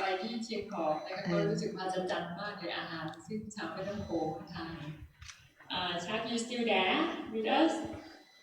Yes. Yeah. Okay, so I'll ask if somebody would like to ask you. เชิญนี้ด้วยนะคะถ้าครูติอะไรอยากถามนะคะขอสัก1 หรือ 2คำถามค่ะให้กับชักค่ะเกี่ยวกับเรื่องโอรังอาสลีมีใครไหมคะพิธีกรของเราทำท่าจะถามเชิญค่ะเชิญค่ะมีใครไหมคะค่ะเชิญค่ะเชิญพี่บุญการทำไร่หมุนเวียนก็เหมือนกับเป็นวิธีการของมนุษย์ในการทำมาหากินกับธรรมชาติ to do what is it called? The moving the You were talking about the rotational agriculture, or they use the word in your slash and burn, and Ubon was our country like Thailand, it became illegal that you do the rotational. Is it illegal in Malaysia as well? No, it's not illegal. No. Yeah, because the area actually in area of the indigenous people, and we have the right to do what we want on the land we live on. So it's not illegal. You mean specifically for the indigenous people, right? I mean for the normal Malaysian, they practice. I think at the moment we don't have traditional agriculture. I think based on their right of their land, so any other people also they still can do practice the rotational agriculture. ค่ะคือเขาก็ได้กล่าวก่อนหน้านี้ด้วยนะคะว่าสำหรับคือมันมีกฎหมายที่คุ้มครองชาวบ้านที่เป็นชนเผ่าเขาบอกเขายังทำอันนี้ได้ไร่หมุนเวียนเราคิดว่ายังไม่มีกฎหมายที่ชัดเจนที่จะควบคุมให้เป็นสิ่งผิดกฎหมายอันนี้ก็คือสิ่งที่ชักตอบมีอีกสัก More questions?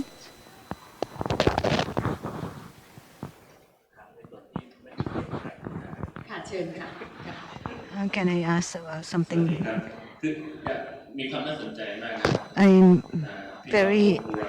It's interesting about the situations of the Orang Asli because they also have areas connected to Thailand. I just wonder if there are any relationship between the Thai, the indigenous people in the south of Thailand and the Orang Asli in Malaysia, like the Sakai.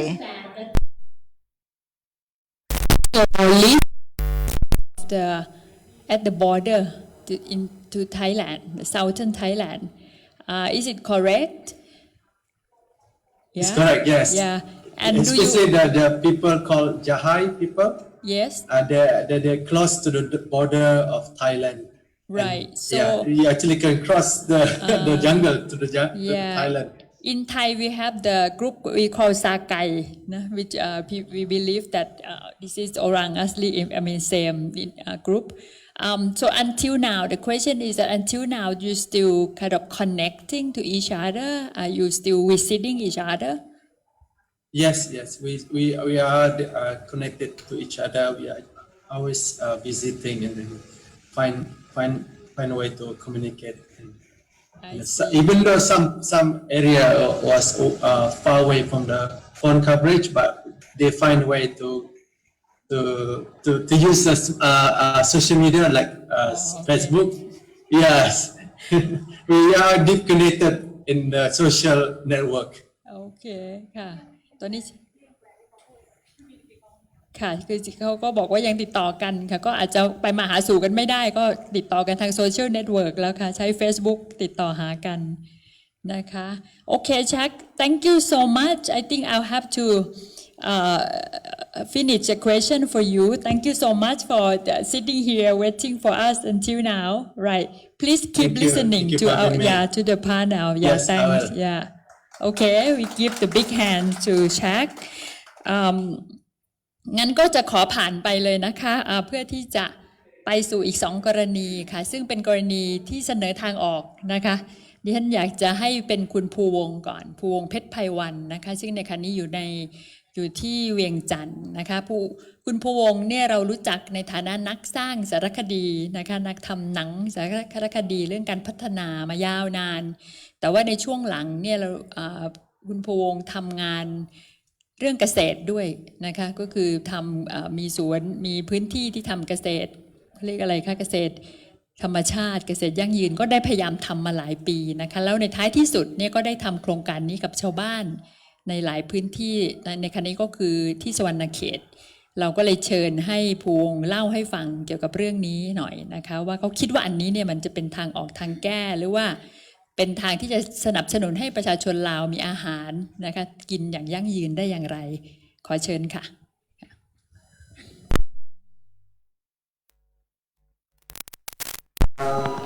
เป็นยังมากับพระเจ้ามีวงในภาคพื้นหลายเดี๋ยวภูวงศ์ไปพูดแล้วที่เป็นวิดีโอเลยเราหรือว่าที่ใช้ตัวเจ้ายังต้องฉายวิดีโอภูวงศ์ก่อนเนาะจะสิเขามาเจ้า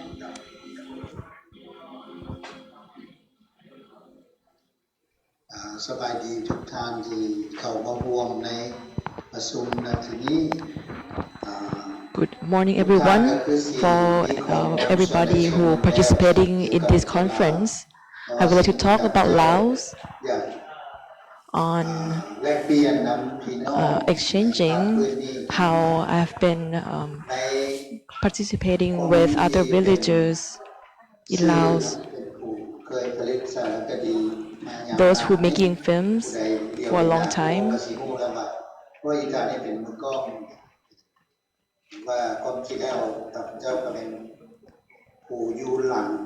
I've been working on the background of working short films.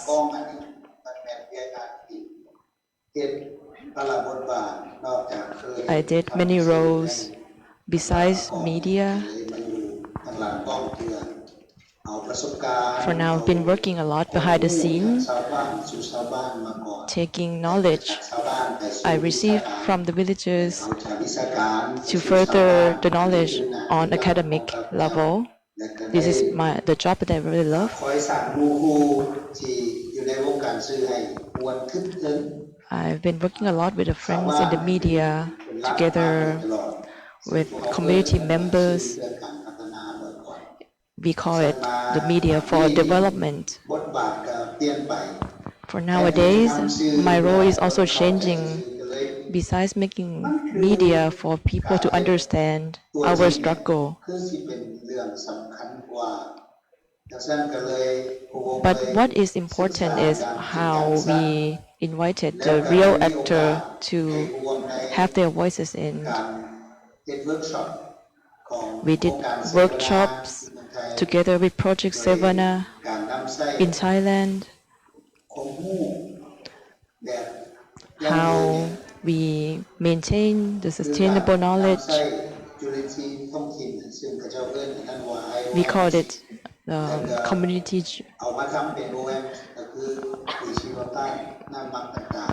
We take community knowledge, for example, taking the community-made fertilizer.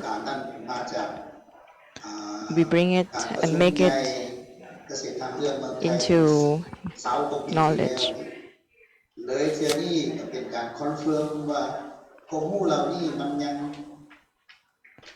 เมืองเรายังบ่ทันมีผู้ใดตื่นตัวหลายปานใดก็มีจำนวนนึงที่เฮ็ดแต่ว่าบ่ได้เฮ็ดทันจริงจังฉะนั้นผมก็เลยได้มีโอกาสได้ออกมาที่บ้าน So after I learned about the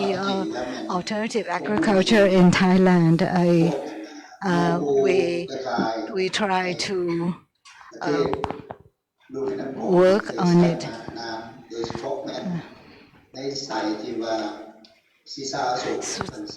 Because so we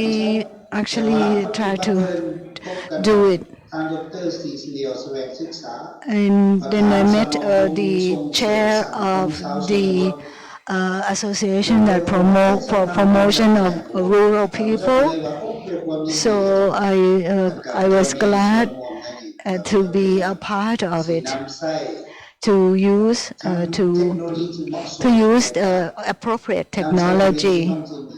and basically to do this biofertilizer. So we started the project called Smart Agriculture. Actually, it's not the smart project; it's a smart people. And we set 4 factors. Then we worked with the urban office for natural resource and environment. It's a project to implement appropriate technology like the solar cells to produce electricity for water pumps. So we know that we have problems about drought. Sometimes the rain is delayed. Then when you want to grow rice, there is not sufficient water. So we have tried to implement a set of knowledge that could help solve people's problems. And electricity can help the solar cell activities actually helps a lot of villagers because they can actually look after themselves.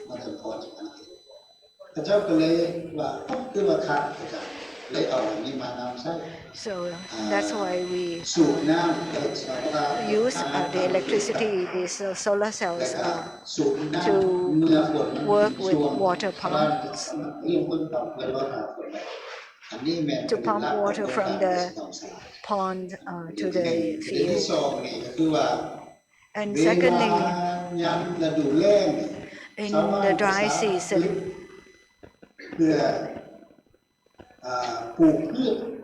we also can grow some crops. This is the flooded area, so with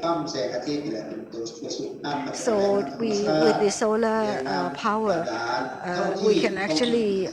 help. It actually helped a lot for the villagers to be able to grow crops in the dry season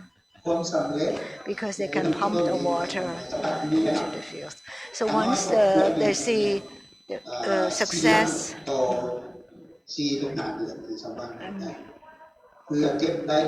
so they can earn some extra income that they can use when the water is flooded, when it's flooded, the land is flooded.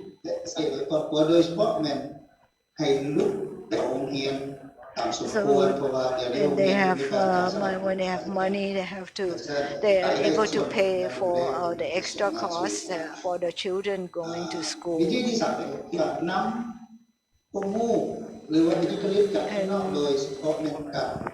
So the knowledge that are brought from outside can be used, and here is when you want to make this biofertilizer. and we try to look for what resources are available in our villages. We've got lots of leaves so that we can gather them in order to make compost.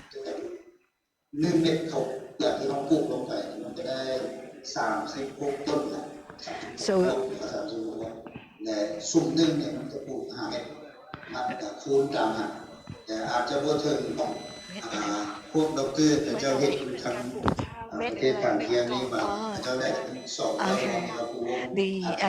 also they learn about how to grow rice properly. It's about how to make sure that one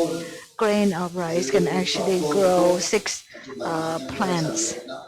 And but we want to be able to increase into 2 tons per rice. So because this will help that if we have not so much land, we can try to grow the rice in a way that it can give a higher yield. Then we also do food processing.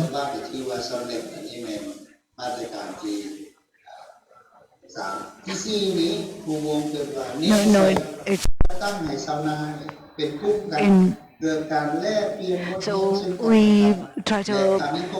exchange all the information about the experience people have in experimenting with all this appropriate technology, and a lot of people were interested. And then the number 5 is for the villagers to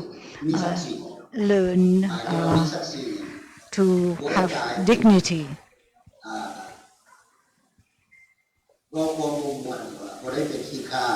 So they are not servants to anybody. So they can own their own business and their own technology.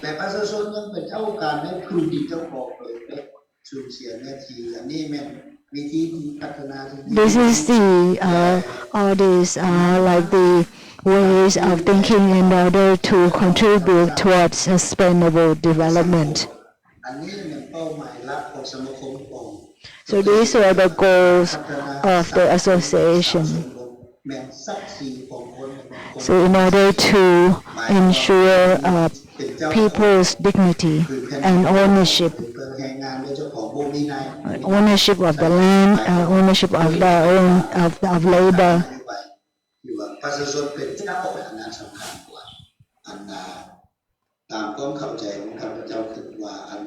I believe that this will make us everybody smart.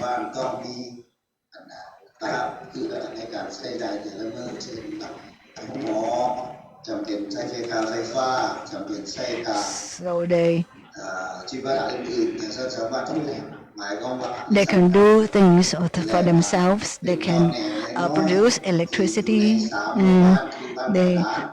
So we have been working in 3 villages.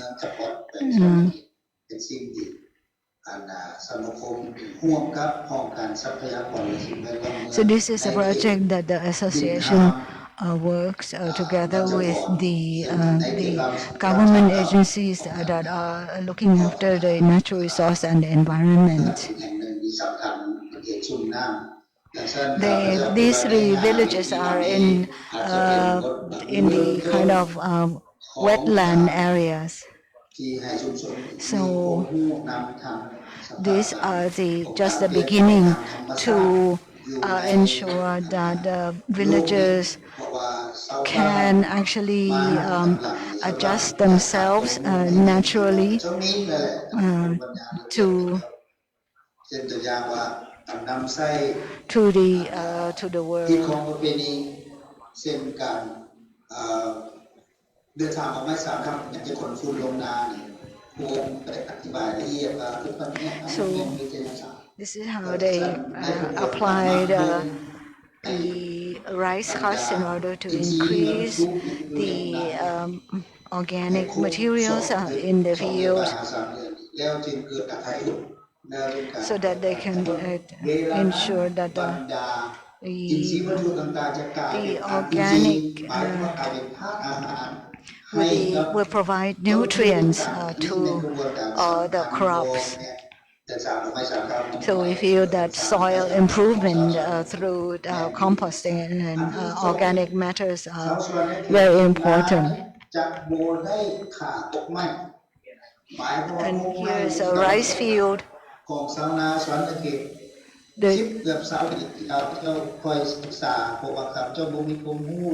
So usually people don't actually know much about the science of it, and they just grow rice in the same way. But if they learn something new, so that like we bring in the knowledge from outside to talk, to ensure that they learn something that is sustainable. In Savanakhet, there are still forests remaining in some parts.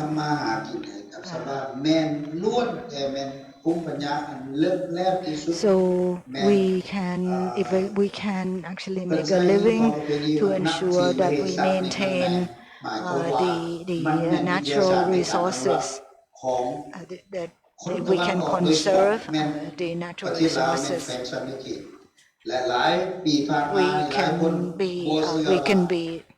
We can have a sustainable future.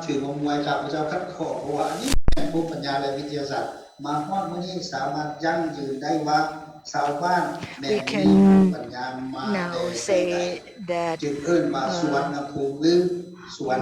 that villagers do have their traditional knowledge,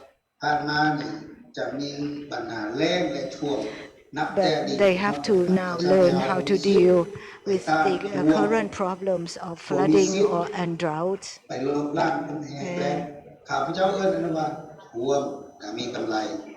So we can actually be able to earn a living from the floods as well.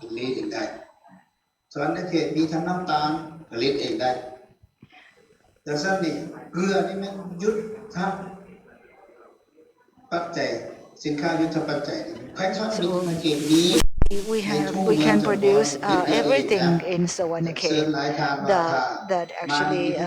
that we need.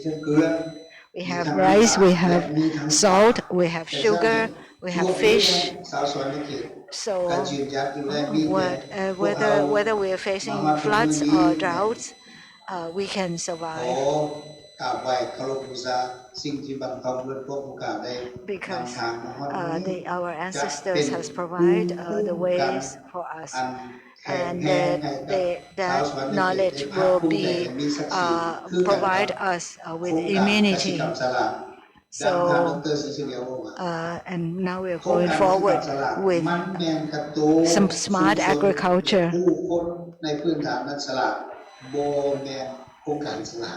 So in fact, I'd like to say again that it's not the project that is smart, it's the people that are smart. So now after COVID pandemic's gone, welcome if you want to come and visit us. I have so many actually videos on YouTube that you can view that we record relating to the traditional knowledge of the people, the villagers.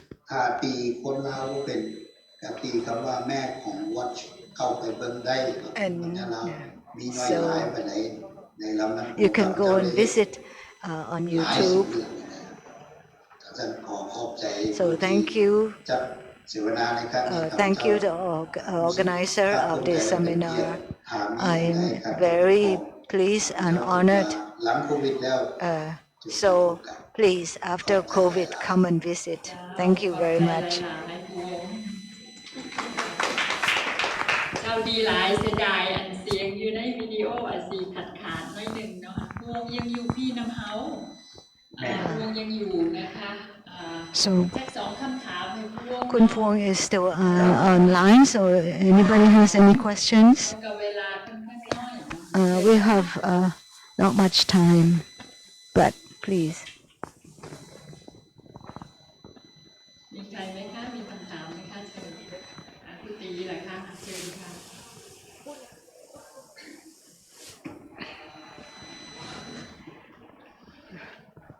สบายดีไอ้คุณ Good morning, Kun Phuong. ได้นอกจากนี้ไอ้เราเรื่องเกษตรเนาะ I heard you talking about the sustainable agriculture, ชาวบ้านเห็น and you have worked on this with the villagers in several places. อยากให้ว่า I just want to ask you that the way you do agriculture without chemicals and how whether the sustainable agriculture is going to change the land use policies of the government, of the Lao government, and in other countries in the Mekong region, so that the people, I mean the governments know that in the land Dawei, is it going to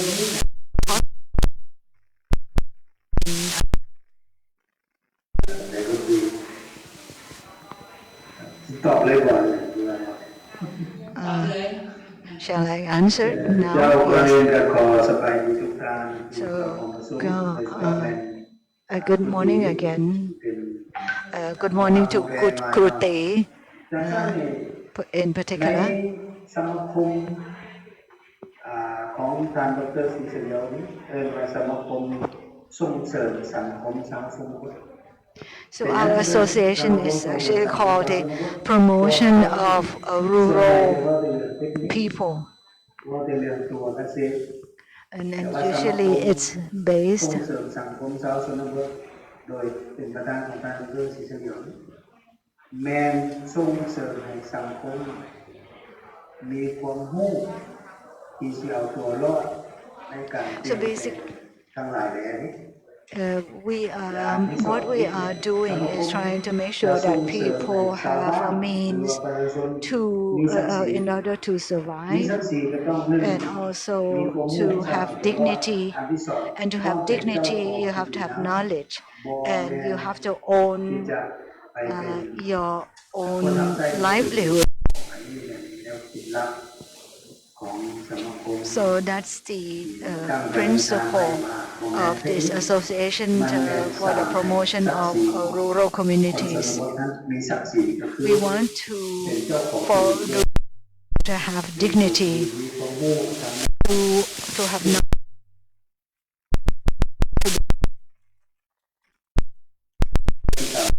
particularly doing organic agriculture and natural agriculture. So we call that smart agriculture.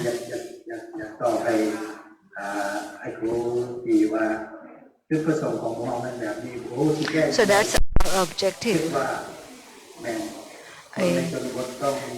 We believe that the rural people must have dignity, so that they can actually manage their own land and manage their own affairs.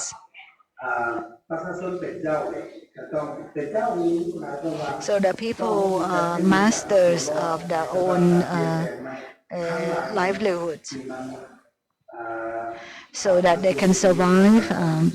through all the changes that are happening around them.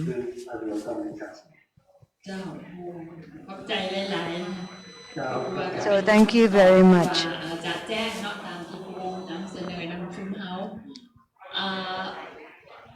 มีใครอีกไหมคะถ้าไม่มีก็เจ้า If no other answers, thank you very much. แล้วก็หวังว่าสิฟังพวกเขาต่อไปนะ I hope you remain with us until the end of the seminar today. Okay, so maybe we'll see you after COVID. Thank you. ขอบใจทุกท่านขอบใจผู้จัดด้วย เจ้าขอบคุณนะคะคุณครูงั้นขออีก20 นาทีนะคะสำหรับวิดีโอสุดท้าย 20 minutes more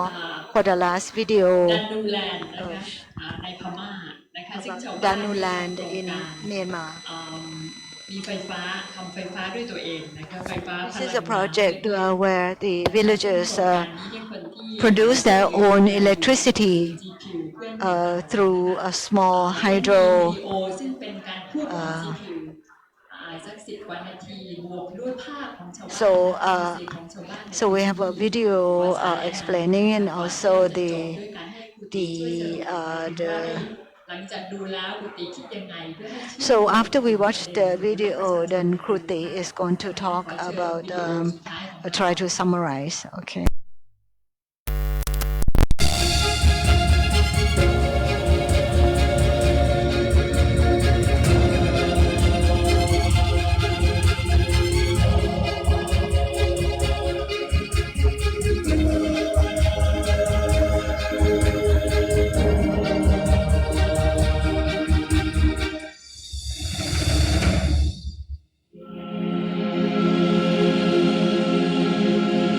Hello everyone,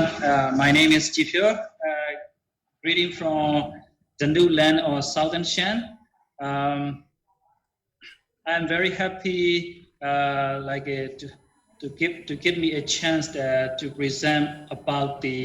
Danu Land and micro hydro, what I'm now working in this area. So I just started I would like to introduce a little bit my organization. So I've been working with Mekong Energy and Ecology Network for about nearly 10 years until the end of last year. Now I started in my new organization called Renewable Energy and Ecology, called stand for free. So I based in the new self-administrative region in Southern Shan. So today I would like to talk a little bit about my work in this area, about the micro hydro and pico hydro, how the community I'm working here. So the Danu area here is Danu is very rich in natural resources and environment. Especially here we are like a people are very simple, very unite, very, I want to say like they're living their life a very simple way. And in this situation, our organization is like very much like working with the community here. Today, a little bit about focus on the micro hydro and pico hydro, a very small, like a community owned, like a energy system here, so the Danu Land is like a, how to say, like a, they're using a lot of like a community owned small scale mini hydro in this area long times ago, like about 20 years ago, without supporting from the government, without supporting from the international organization. So the people here are because they are very much living with the nature, water, forest. So at the same time, they are also they need the electricity. So how they manage the electricity, local electricity here is they are very much understanding on how to love their nature, their forest watershed, water, and then integration with the like how to use the energy. So this is a very much like a strength of the new people in here, like and for example, like in many area, like apart from the Danu Land, people are using like because they are city and they're using relying on like how to say the centralized planning, like a national grid. Here, because they are mountain area, so like people, it is not easy to connect the national grid, the main grid. So people here, they are trying to develop their energy system by their own, like between 1 to 7, 10 kilowatt, like a small scale, like a renewable, decentralized, renewable energy system here. So what we see here is about 3-4 years. We see the advantages of the people here. They are very much like a, how to say, self-independent. This is very different from the other area, the whole area of the Myanmar. So people here, because they want to be like a, how to say, very much like a independent. Independent means like a, they are not like a relying on the central government. So they do by themselves everything, like a resource management, water management, forest management. They do by themselves. This is the very unique area I never see before here. I have been working here with the community. So we've been working with the community for to manage the like a forest, water, and energy together. At the same time, the Danu Land is very famous for the coffee. You can call this is the coffee producing area, because the area is a very high, like about 5,000 feet and above. So very good quality of the coffee also producing here. So kind of very unique area. So people here like they are like a very much symbolic of the to show their like independent resource management system to other area. So that means we take the advantages like a decentralized energy planning system is like the new area as one of the famous area. So we've been working here. At the same time, like why we have been working here is like because the area here, the people they are very powerful, very united. So that's why and at the same time they are very self-independent. So this kind of strength, so people like they are like combining. So we see this area is like one of the best area. We need to monitor, we need to work, we have to encourage the community, like it's one of the best, like one of the best, how to say, like community owned, like a set administration on like energy, water, and like the forest area. So after working for like 3-4 years, we see a lot of good, like how to say, like a good, how to say, like a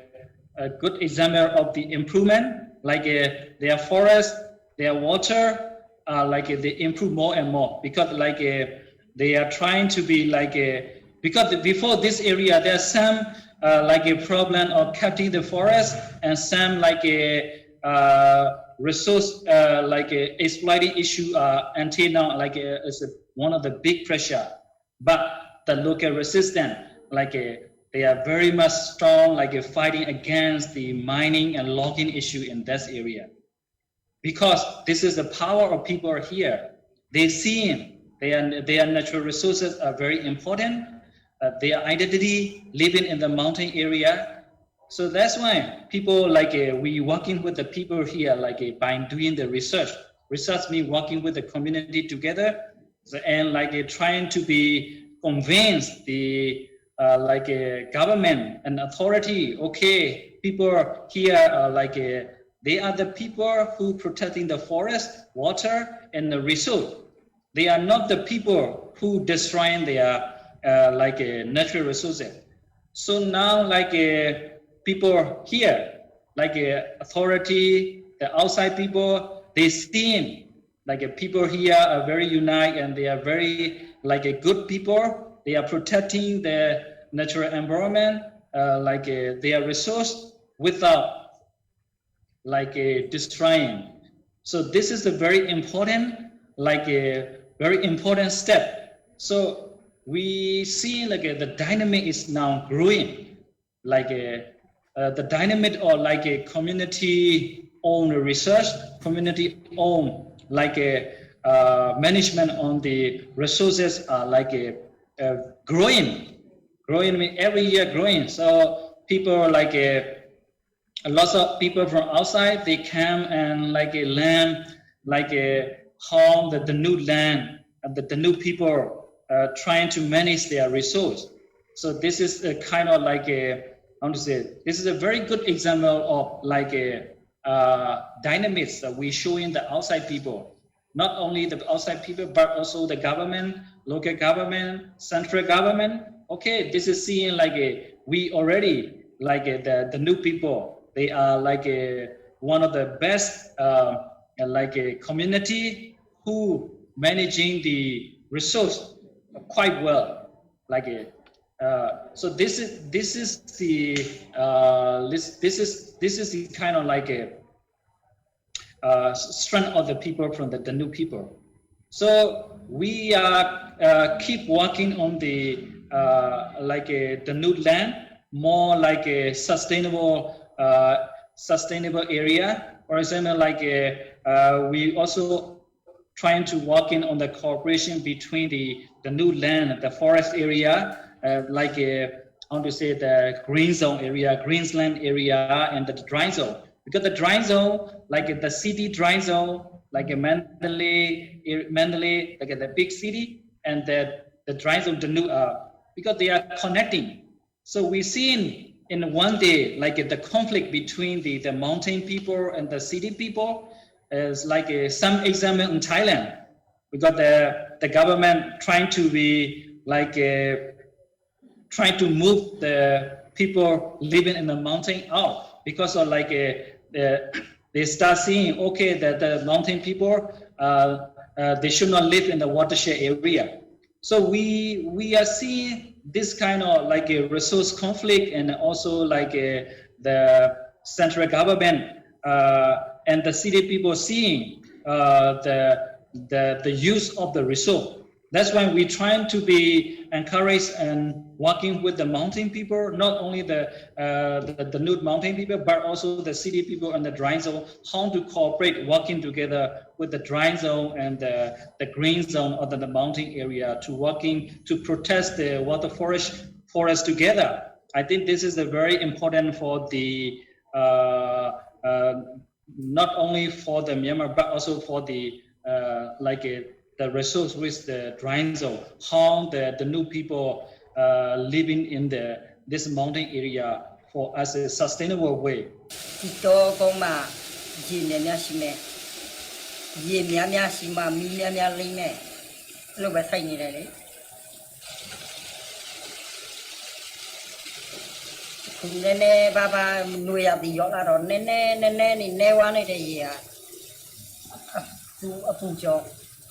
Mùi cho rồi đã bên nhà này,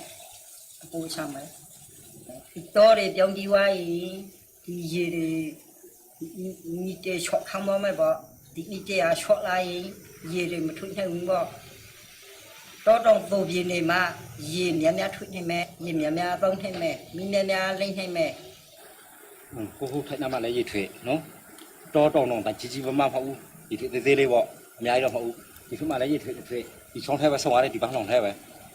thì ở bỏ bấy mà lấy luôn nên chỉ rồi mình làm gì thì đã tay thì hạ nó ôm nhau thì nó bỏ bánh ออกไปบุ่มยาออกไปบุ่มยาไปยอมยาอะไรดีออกน้ำมาเลยเถิดเลยดีเสียอะไรแบบดีปังของใครไปต้องใครล่ะดีออกไปยาเลยดีสิยาเลยไหม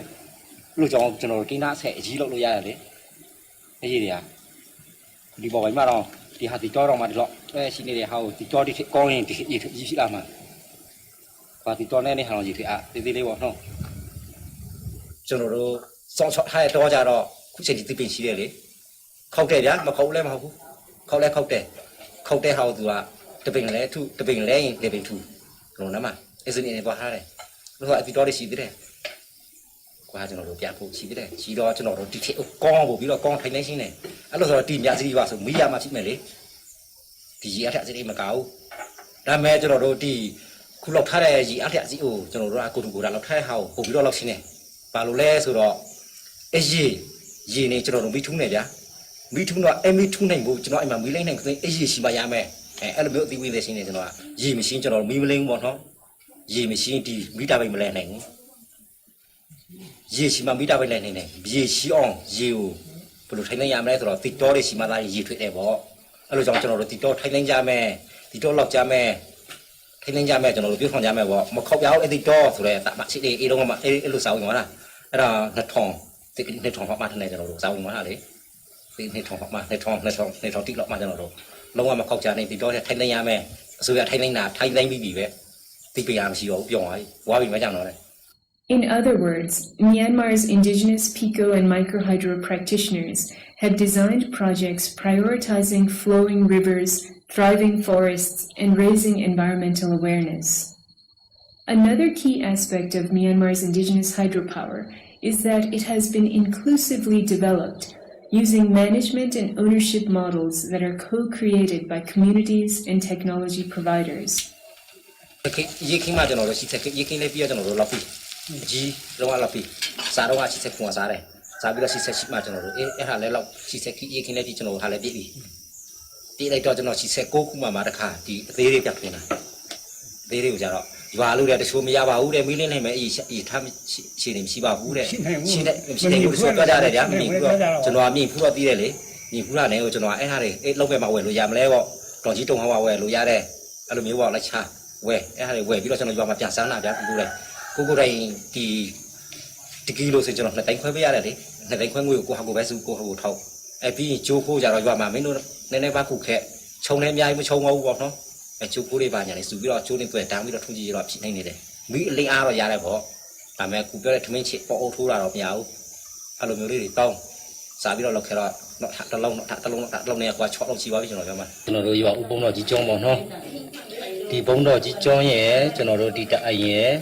thì cái sen này anh xí để giá đi chủ thế mà sen này anh á thì sen này anh ấy phong cho nhà cho nó anh ấy tông hai em đi à thì xí thuế chủ đề lắm mà mình thì nó nói rồi cho nó xả chị ra đi chặt tuổi mà sao phong đánh phố ra cho nó bà gì nào xí phố phong đánh phố em nhái bố con này nó mấy giờ mà đợt làm mà ngã xong phong này anh ấy đợt làm mà đợt thòng vậy bà lấy xong phong này anh ấy đợt làm mà đợt thòng vậy với sao rồi cái đó cho nó nhái tiện ta đấy và nó bây giờ nó phong nó phải bổ nó tông là nó phong nó tông là nó mỹ a tôi này sửa hài hòa lại bổ đốt tiệt lại đi về nhỏ thôi bổ nó tì ra là tu tiệt vào làm vậy giá liệu xí đó thì phải chỗ mà xong rồi nó nhà tính đẳng xí rồi nhà xí đi nhà đi nó sửa đi vào xí này này hòa cái đó về đợt lá bên mà xí vào này lá bên mà nó tông hòa lá bên tông hòa thì nhảy mà lấy đi hòa xí đó vào đi khu lệ xí thôn này đã tông này đã đi hòa xí vào rồi bây giờ màဒီကလောက်စားကြရတော့အဲ့လိုမျိုးစူဆောင်ပြီးတော့လိုက်မို့လဲကုန်းနေပြီးတော့တိုင်နှစ်တိုင်းပါတယ်သုံးသိန်းပါတယ်ငါးသိန်းနဲ့ပါတယ်လုံးဝမထဲနိုင်တဲ့လူငါးသုံးထလဲပါတယ်လုံးဝမထုံးနိုင်တဲ့မုတ်ဆူးမှနောက်ပြီးတော့ငွေမထဲနိုင်တဲ့စိတ်မကောင်းတဲ့အိုင်အဲ့လိုမျိုးလဲကျွန်တော်ပူပေးနေထင်ထားပေးတယ်ဒီကတော့နေ့ကြိုင်ကျွန်တော်မရှင်းမရပါတယ်လူရသည်လေရှင်းရလေပဲတကွန်ကူရအားလေကိုရှင်းရလေပဲရတယ်အဲ့မြင်ရလဲခုဟာအဲ့ငွေအင်းအားနေပြောပဲစင်ငွေရလဲတိုင်ကိုရကြောထောင်ဒီပါပုံပါတယ်tay người à em mà lúc in à lẽ đủ còn tập vong rồi không này nó à bông em đúng là khi và sẽ ăn nhá thì một xíu để cho nó đúng mà sẽ nên phọ này căng phọ sẽ đem xíu đấy lúc này bé ta số này thôi đi xin tập bọ lúc thì phọ mà tông bọ bé vi đây cho nó đúng chọn đây mà bọ tông bọ chị để mà bọ tông bọ nó bé vi này này phọ xử lý mà nhìn hà đấy lộc nhìn hà lộc bí mà cảm nhận gì đấy nhìn lộc linh mà lá chúng em nhận gì đấy lộc trà nào အိမ်မမြတ်တဲ့နဲ့လည်းလောက်တဲ့အိမ်မကြောက်ကူတွေလည်းလောက်ကြကြောက်ကူကြတော့သူတို့ကရေအမြင့်ကြထောင်းချဖို့ရှိတယ်သူတို့ကမခဲကျွန်တော်မှရေအမြင့်ကြမရှိဘူးရေမြောင်းထွင်ရတယ်ညာစီတို့ဒီမြိတ်တို့ကျွန်တော်တို့တစ်ဖက်ဆုံးတော့ဘယ်လိုရပါတော့ညံဖက်ပေးမယ်သူကလည်းပေးမယ်ဆိုတော့ဒါခွင့်ပြုပေးမယ်ဆိုတော့ကျွန်တော်အားတောင်ပြီးတော့ရတယ်အဲ့လိုဆိုရင်အများအားခေါ်ကိုရပေးရမယ်ကိုရသားကွန်ပျူတာခံပြီးလို့ရမယ်ဒါဘယ်လိုသုံးမရေးဆိုတာလဲသဘောတူမသုံးလို့ရတယ်လေကျွန်တော်ဒီအခါကျွန်တော်ရိုးလောက်ထားတယ်လို့ကျွန်တော်လည်းပေါ်သုံးလို့မရဘူးလေဒီကော်မတီတွေနဲ့ရွာလူရွာသားဆန္ဒအရာနဲ့ပယ်စနစ်နဲ့သွားမယ်ဆိုတာသဘောတူဆုံးဖြတ်လို့ရတယ်ယူစားလောက်တော့စက်ပါတဲ့လူတွေအရင်ဆုံးစားလောက်တာပေါ့စက်ပါတဲ့လူတွေစားလောက်တယ်ဆိုတော့အေးထဲမှာဒီလုံးနဲ့လူကစားတော့စက်ပါလို့လုပ်တဲ့လူတွေစီဒါကူတူခရာစက်ဝင်သားတဲ့လူကဒီလိုဥဆောင်ရတဲ့အဲ့လိုကြည့်ကြခါလို့ဆိုတော့ဒီပတ်စံပေါက်ခါကြတော့ဖဲခေါင်းကကျွန်တော်ချောက်ဆူရှိရလေဒီကချောက်ဆူရှိတာကြတော့ဒီစုကဘူးကဒီစုကဘူးကဒီစုကလည်းမျိုးတွေလင်းခွဲလိုက်တာပေါ့အဲ့တော့ရှိရဘလို့ကြည့်လာတော့ဒီလူတွေကတော့ဥဆောင်နေခွန်မီပြတဲ့ဆိုဘာကြောင့်ပြတော့ဖုန်းခါလေးချက်လိုက်ညာတော့ဆန်းလောက်ပေးရညာတော့ဆန်းလောက်ပေးမရဘူးလေဆိုရင်မညာမလောက်ပေးဒါဆက်ဆက်တဲ့ဘောဘောကွဲတယ်ဘယ်လိုသိနေတယ်ကံကုန်လုတ်တယ်ညတော့အကြောင်းတန်လာပါလေ2003ကနေစပြီးတော့ကျွန်တော်တို့ကဒီခုတစ်နှစ်ပြီးတစ်နှစ်အဲ့လိုပဲအခက်အခဲတွေကြုံလာရင်းနဲ့လောက်ခဲ့တာနဲ့သူဟာနဲ့သူတော့အောင်မြင်ခဲ့တာပါလက်စစ်မီးရတော့အားလုံးတော့ဝမ်းသာကြတော့ဝမ်းသာတယ်ဆိုတာဘယ်လိုပြောရလဲဆိုရင်ရေတင်တာမော်တာနဲ့ပဲဒီခုစပါးကြိတ်တာလဲမော်တာနဲ့ပဲကြိတ်တာပြီးလို့ဆိုရေခဲတိတာတော့ TV တော့ဖုံအားသွင်းတာအားလုံးတော့အဆင်ပြေကြတော့ဝိုင်းဝန်းကလည်းဒီလိုပဲဝမ်းသာကြတော့ပေါ့တော့နိုင်ငံတော်ကခုဆမ်းပြည်နယ်ပဲညပြန်မခုပမတ်တီကိုကီလို50 100ကန်တာပြီးတော့ခွင့်ပြုပေးမယ်ပန်ပေးမယ်ဆိုရင်အများကြီးအောင်မြင်ဖို့ရှိတယ်လေလောက်ဖို့ရေလုံးရည်နဲ့အများကြီးရှိတာလေ100 ကီလို100ကြီးခွင့်ပြုလိုက်မယ်ဒီတရွာကီလို100မှရတယ်100ခွင့်ပြုပေးမယ်လူထူတဲ့လောက်မယ်အစိုးရပန်ပေးမယ်လို့ဆိုတဲ့မူဝါဒတွေတောင်းပန်ပေးမယ်ဆိုလို့ရှိရင်အများကြီးစင်ပြနေတယ်ဆမ်းပြည်နယ်တော့အများကြီးလုပ်လို့ရတယ်ကြတယ်မေးကြည့်တဲ့အရာဆိုလို့ရှိရင်ဆမ်းပြည်နယ်ကဒီဆမ်းပြည်နယ်တောင်ပိုင်းရှေ့ပိုင်းကတော့ဒီဆမ်းပြည်နယ်ကထုတ်တဲ့ရှိတဲ့လောက်ကိုသူခွင့်ပြုချက်ပေးလို့ပန်ပိုးပေးမယ်ဆိုရင်ဆယ်မတဲဖက်နဲ့ကိုအလုံးရည်ရာနဲ့ထောင်လိုက်ရှိလောက်ပြီးတော့ဗမာတီဗီ3ပြည်နိုင်ငံဆန်းအောင်ရောက်နိုင်တယ်အဲသေးလေးတွေကိုအကုန်ပေါင်းပြီးမှအဲ့လိုမျိုးတွေပေါင်းလိုက်ပြီးတဲ့ဆိုရင်မအောင်မြင်စားတဲ့မရှိဘူးဆုံးချုံးမှုလည်းမရှိဘူးရတယ်လူတွေတုံးချုံးနေတယ်လည်းပြည့်စုံမှုမရှိဘူးတဘောကလည်းပြည့်စုံမှုမရှိဘူးဆယ်လည်းတဲဆံလို့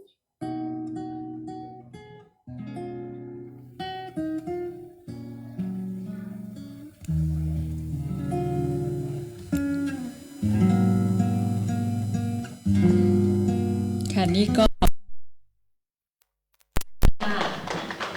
ไม่ธรรมดานะคะไม่มีอะไรธรรมดานะคะจากภูมิปัญญาการหาอยู่หากินจนถึงโซล่าร์เซลล์ที่ลาวของภูวงมาจนถึง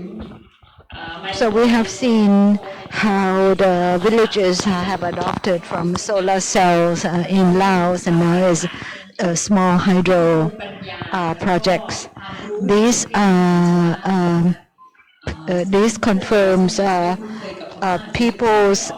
capacity to carry out technical work, and the villagers actually were expanding themselves. For example, and they were able to share the electricity for people who cannot pay as well. จีผิวไปแล้วเหรอคะทนรอไม่ไหวไปก่อนหรือเปล่าคะเหลือแต่ภูวงถ้าจีผิวไม่อยู่ก็ไม่เป็นไรนะคะเวลาเรา So if Jipiu is not here, it is bad. So we wanted now Kun Kruti, Kun Niwat Raigao to give to talk to us for about 15 minutes. จนถึงวันนี้นะคะ So because we have discussed from yesterday. ต่อเข้ามาจีผิว you there โอเคค่ะถ้าใครมีคำถามจีผิวถามเลยดีไหมคะ So anybody has any questions to GPU? Yes, and you can do we it can now. hear you clearly. So maybe one or two questions for you if somebody ถ้าเกิดมีใครมีคำถามก็เชิญเลยค่ะ ค่ะเชิญค่ะ จะถามว่าเขาและชุมคิดว่ามีปัจจัยอะไรที่จะทำให้ดำรงรักษาสิ่งที่ได้ดำเนินการอยู่เนี่ยต่อไปในภายภาคหน้าได้และมีอะไรที่เป็นข้อกังวลที่จะทำให้ไม่สามารถที่จะดำเนินการต่อไปได้ข้อกังวลหลักๆขอบคุณค่ะ I think the question is that you think what the Danu Land people are doing now is sustainable in the long run. Will it be there? And if you have any concern about the sustainability of the project, what they are? What are they? Yeah. Yes. And, one moment, maybe another question, then you can just answer. อยากถามเรื่องการ ถามเป็นภาษาอังกฤษค่ะ Okay. Hi, Kyi Phyo. Rin from International Rivers. So thank you so much for your presentation, and we appreciate about your work with the community. And I would like to ask about the influence on the energy policy in Myanmar, because of I think it's very best practice in your country, and it show about the strength of the community and how to use this kind of a best practice to take it into the policy in energy policy in Myanmar. Yeah, thank you. Thank you for the question. For the first question, currently the Danu Land is especially very peaceful land. A conflict, no like you can say no army here. Is very different from the other, because the other area, like many ethnic area, we have a lot of conflict between the ethnic M group and also the Burmese army group of fighting very often. But the Danu Land is a very lucky. Here we are very peaceful, no conflict at all. But because of risk of natural resource, we are very worrying in the future, because now starting. The climate change also already affecting. The other thing is like the main issue here is like the mining issue, because there's a lot of resource of mining in the new area. So like so the people, the local people, they are very united. They are trying to protect their resource, but unitedly. Because like but until now, the new land is under the pressure of the resource exploitation plan, because the central government they give the concession to many local mining company in this area. But the good thing is the local resistance, the local power is still very strong. They keep they keep fighting these all mining company. But some company already exist and doing something. But many more they really want to do mining in that area. But the good thing is like they cannot do, because the local resistance, the local people power is very strong, and they cannot do. So what I see is that the Danu is the very rich in resource, but at the same time they are under the pressure. There are lots of pressure by the outside, like not only the mining, but also the plantation and the other big company. They are really want to invest in that area. But until now, the situation is still good.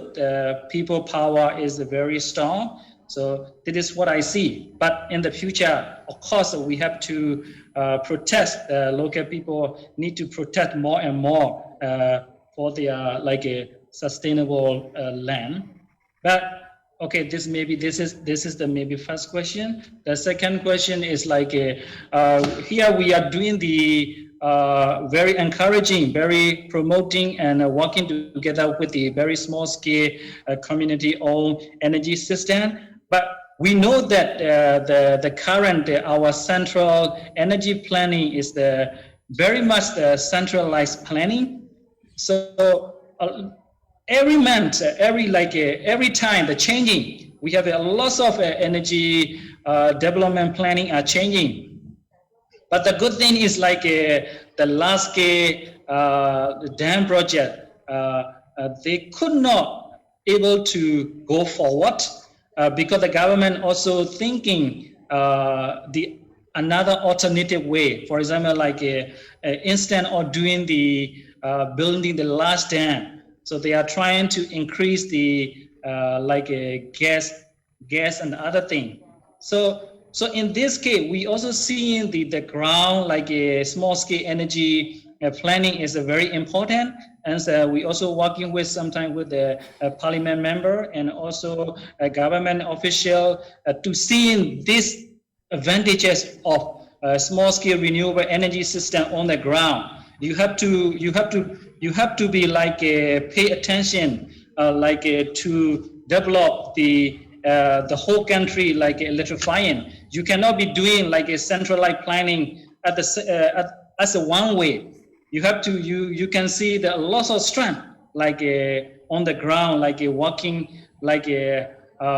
so you have to support them. You have to be, that means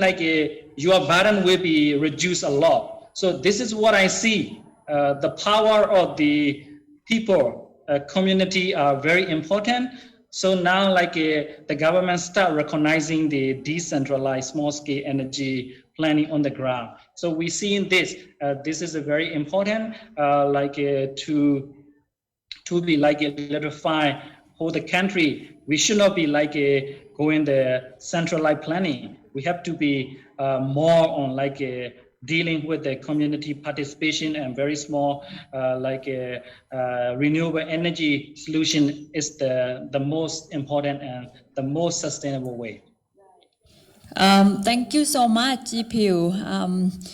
I think that will be the two questions for you. Too bad we don't have much time. And thank you again for waiting until now as the last person in Zoom. Thank you, and we talk to you very soon after this นะคะก็เชิญคุณตีเลยดีค่ะครับก็ฟังมานานก็งงมึนนะครับแล้วประเด็นที่ผมจะพูดวันนี้ก็เป็นประเด็นหลักด้วยเพราะว่าก็ได้รับมอบหมายให้มาพูดถึงเรื่องปัญหาทางออก Listen for a long time, so I may get a bit confused. And then what I'm talking, my topic I've given is how to make sure that the management of the river is in the hands of the people. But that's a very difficult topic because you can see that in the Mekong region there is no rights. The rights of the people are not there, is actually absent. So it's a big problem for us. About what we can do. Listening on the issues in the Mekong region for a few days and also including today, you can see that development in the region has been going on for quite a long time, and we already see the impact of this bad development in the past, and actually the impact on the people along from the upstream down to the downstream of Mekong. And because this is because the development of the Mekong region has been exploiting, grabbing the important resources of the people, that is land, water and forest. So land, water and forest have been taken from the people by the government and by companies. And land is very important. Water is important to people's livelihoods and forests as well. And the development in the region in the past have destroyed all these three key resources. And you can see that in our neighboring countries as well. A large-scale agriculture, large-scale monoculture is happening everywhere in the region. The use of chemicals, the grabbing of water. Water is essential to people, and is actually the biggest problem now in the world too. You can see there's rainfalls have changed, and now water is used a lot has been by the industries, and these large industries have more access to water. In the future, I'm sure we will have to buy water, bottled water. And forest as well is actually the source of our lives. And you can see the forests in the Mekong regions have been mostly destroyed. And the remaining forests have been just recently cut down to grow the different crops like banana and rubber. So you can see that development in the Mekong region has been destroying the natural resources. We don't blame it on any one country. Every country does the same thing because they've been dominated by the capitalist thinking. So it happens in from the Japan, Australia, and Thailand, and everywhere. But it depends on who. We could see it everywhere, but it depends on which country wants to grab more. I mean, you can see some countries coming in, other countries coming into Mekong, and it could be a give and take with other countries too. So we cannot blame any one country in particular. And another thing is that this type of development actually demands more energy. So what I want to emphasize so that you could see it clearly in terms of the problems and the solutions is the Mekong River problem. We know that Mekong is a large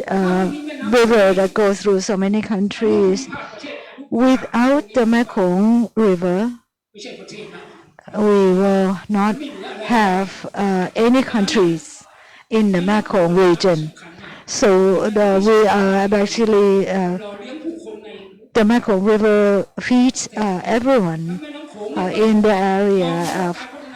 from way back in the past. So no, and it has gone through so many eras of colonial power. No. And there was a period when actually the Mekong River was left by itself. That was during the war. So during the war, now afterwards, after the war, a lot of change occurred because more efforts was being carried out in terms of economic development in the region. What's clear can be seen clearly is that is the volume of water. The volume of water in the river is the biggest problem now, because if the water level fluctuates, then it affects everybody. Because if the river flows naturally, freely, then it actually provides, it feeds all the different ecosystems throughout the river. But now it's been held up by dams, so the volume of water in the Mekong has changed. We can say it's because of climate change. It's true, that's part of the problem. But the other problem, particular big problem, is the disappeared water, the water that has disappeared. And like right now, even Salween is actually facing the problem too.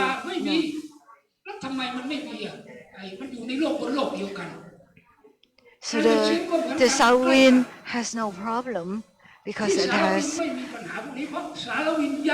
has no dams on the mainstream. I'm not an academic, but I've been living with the river all my life. So now the volume of water in the river is the biggest problem because it's being held up by dams up in the upstream. So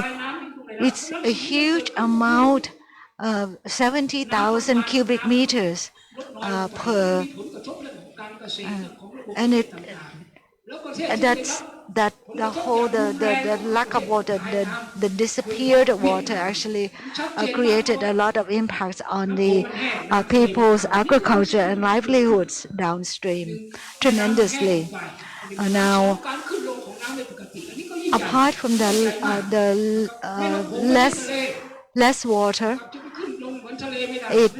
the other problem is the fluctuation of the water level. It goes up for 3 days and then comes down for 1 day. That kind of situation. It affects life. And then another problem that is we actually building up, that is sediment in the river. Because for the river to be able to feed people, you need to have sediment. And if the sediment disappears from the river, it will definitely affect the agriculture. The MRC has already come out with the study that if all the mainstream Mekong dams are built, there will be no sediment remaining in the Mekong Delta. It will take only 20 years if we continue to build all the dams. So what will happen to the Mekong? If there's no sediment in the river, and it will die. And this is the most, the scariest prospect. All this, so the dams actually created impact.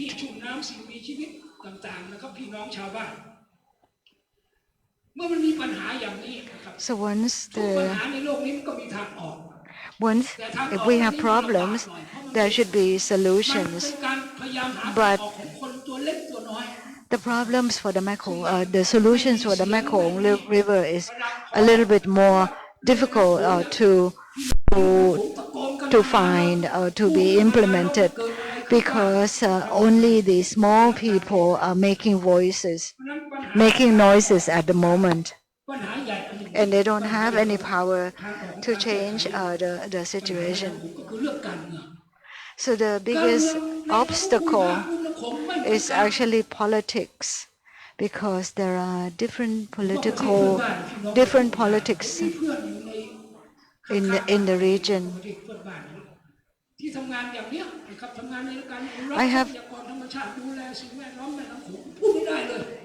I have friends who said that in some country in the Mekong region, you cannot mention this kind of problem, the stuff that we are talking here together. So political obstacle is the biggest problem, the biggest obstacle. If every country along the Mekong region can shout out the way I'm doing it, the way I'm doing here, I am sure that we will be able to make changes. But the problem is our friends cannot say anything. We are the only ones shouting out. And secondly, the participation. So the political context actually shapes people's participation. So we may have a bit more space in Thailand, but so politics, participation, then another one is information, academic information, technical information. There are some debates still going on about this, whether the dams are the causes of so and so. So earlier we only had Chinese dams in China, and so we blame the dams in China, and now the Sayaburi Dam. Yeah. But there is no proper information about how we're going to, where the problems are. For example, the last study with the studies on the earthquakes and the amount of water, volume of water, it's still not accepted, the research.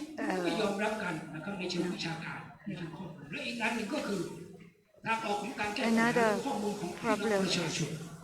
the other problem is about the information that the people have, because they live with the river. So in order to solve the problems, the people on the Mekong will have to manage themselves, and we need to address the policy. So the people need have to get together to adjust how do we can to deal with these changing situations.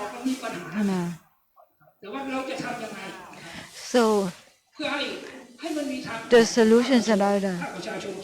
So how can we get really the real solution? Because the other solutions might have problems. I think the legal structure, the laws concerning the resources, actually the commons, like if the law actually includes, if the law is fair and inclusive,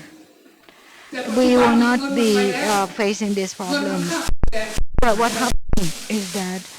the money actually goes faster than the law. So it's just already built. But the administrative court not actually come out with a verdict. So it seems that this is where the problems are. Another problematic structure is the government structure and also level structure like the MAEW. And because only at the regional international level we can actually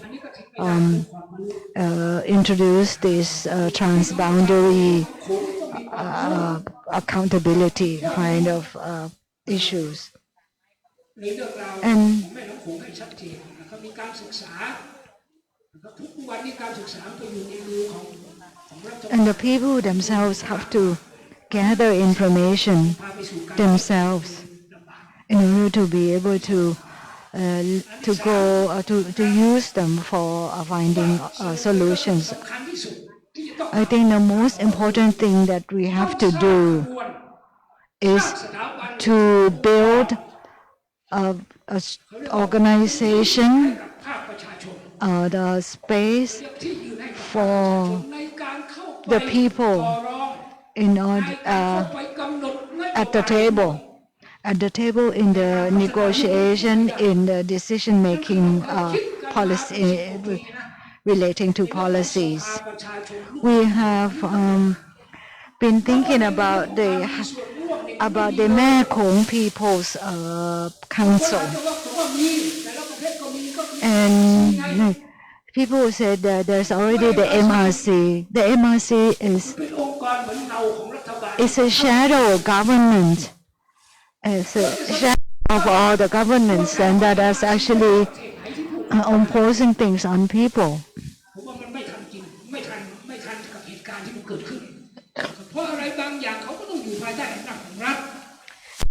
The MRC is basically under the government.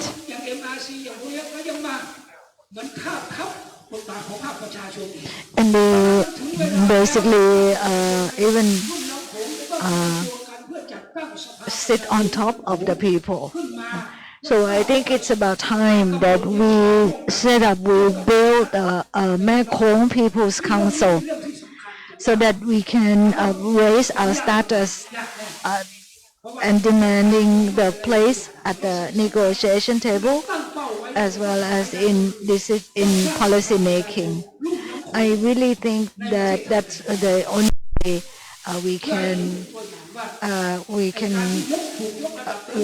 the only way that has the potential for us being able to change the future.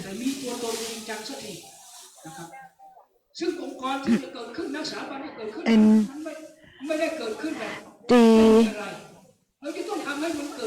it's of course it's not going to happen out of nothing. We have to have the people, we have to have the knowledge, and the knowledge might comes from the academics, and we have to have, maybe we need the expertise of the at the international level. Then we have to invite them. If we can start setting up one in Thailand, I'm sure we can ask. We can get our neighboring countries to do the same thing. I think that this can happen in Vietnam because it seems that the civil society in Vietnam may be able to actually discuss with their government. If we don't have a platform like Mekong People's Council, I am sure that none of the problems is going to be resolved. And what will happen in the future is that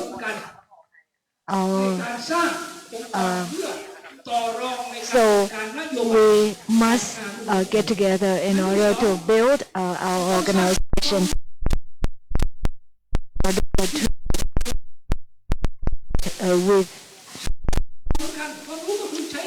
with the government on the future of Mekong. Thank you.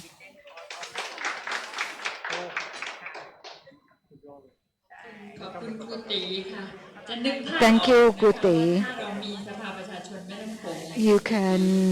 Can you imagine if we have a Mekong People's Council? What will the atmosphere be like?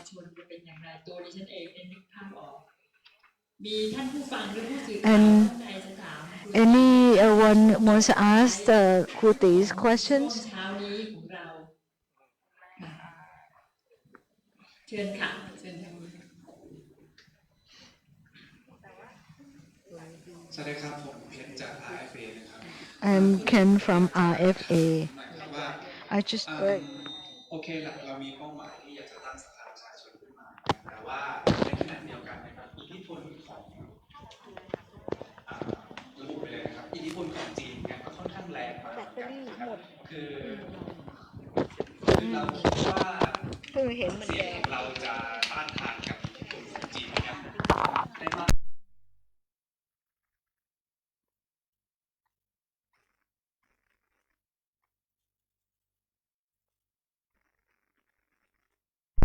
เรื่องของเราจะตั้งสภาว่าจะ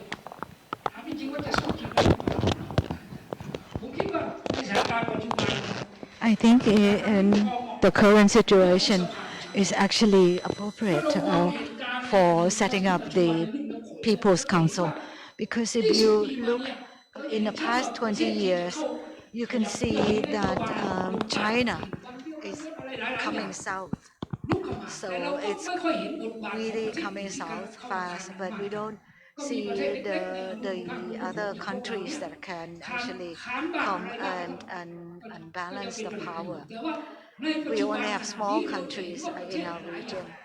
but right now we can see other countries coming in. อเมริกาก็มี LMI ซึ่งเดี๋ยวนี้มันเป็นเฟรนด์ So China has LMC and the US has LMI. So there are several countries that have this type of organization. So China has their own policy, the US and Japan, Australia. So I think it's just the right period to ask, where are the people? พวกเรามีสถาบันอย่างนี้ผมว่าเขาปฏิเสธไม่ได้ด้วย I don't think any government can deny that there should be people's organization on the Mekong. If we have the Mekong People's Council, then we can actually tell China that the way you've been doing is actually destroying the Mekong. And what is wrong about it?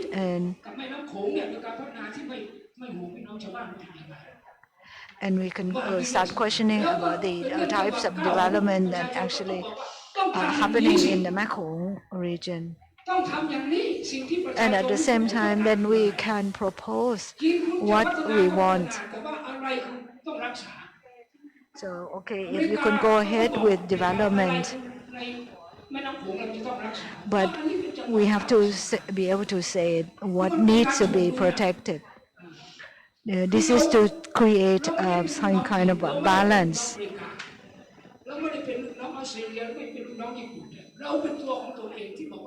So we are the people living in the Mekong region, so we have the right to tell people who come in to exploit the river what we want to see. ก็เป็นน้ำเสียงที่มีหวังนะคะก็คือเราอาจจะไม่ So ได้พูดถึงเรื่องการไปสู้ it sounds that quite it sounds like it's quite hopeful, because we are not going to fight, but we want to be able to have a voice. So I am sorry, but we have to stop here, because even though we started early, we cannot finish everything. The old schedule is actually for that we will come back at 1:30. So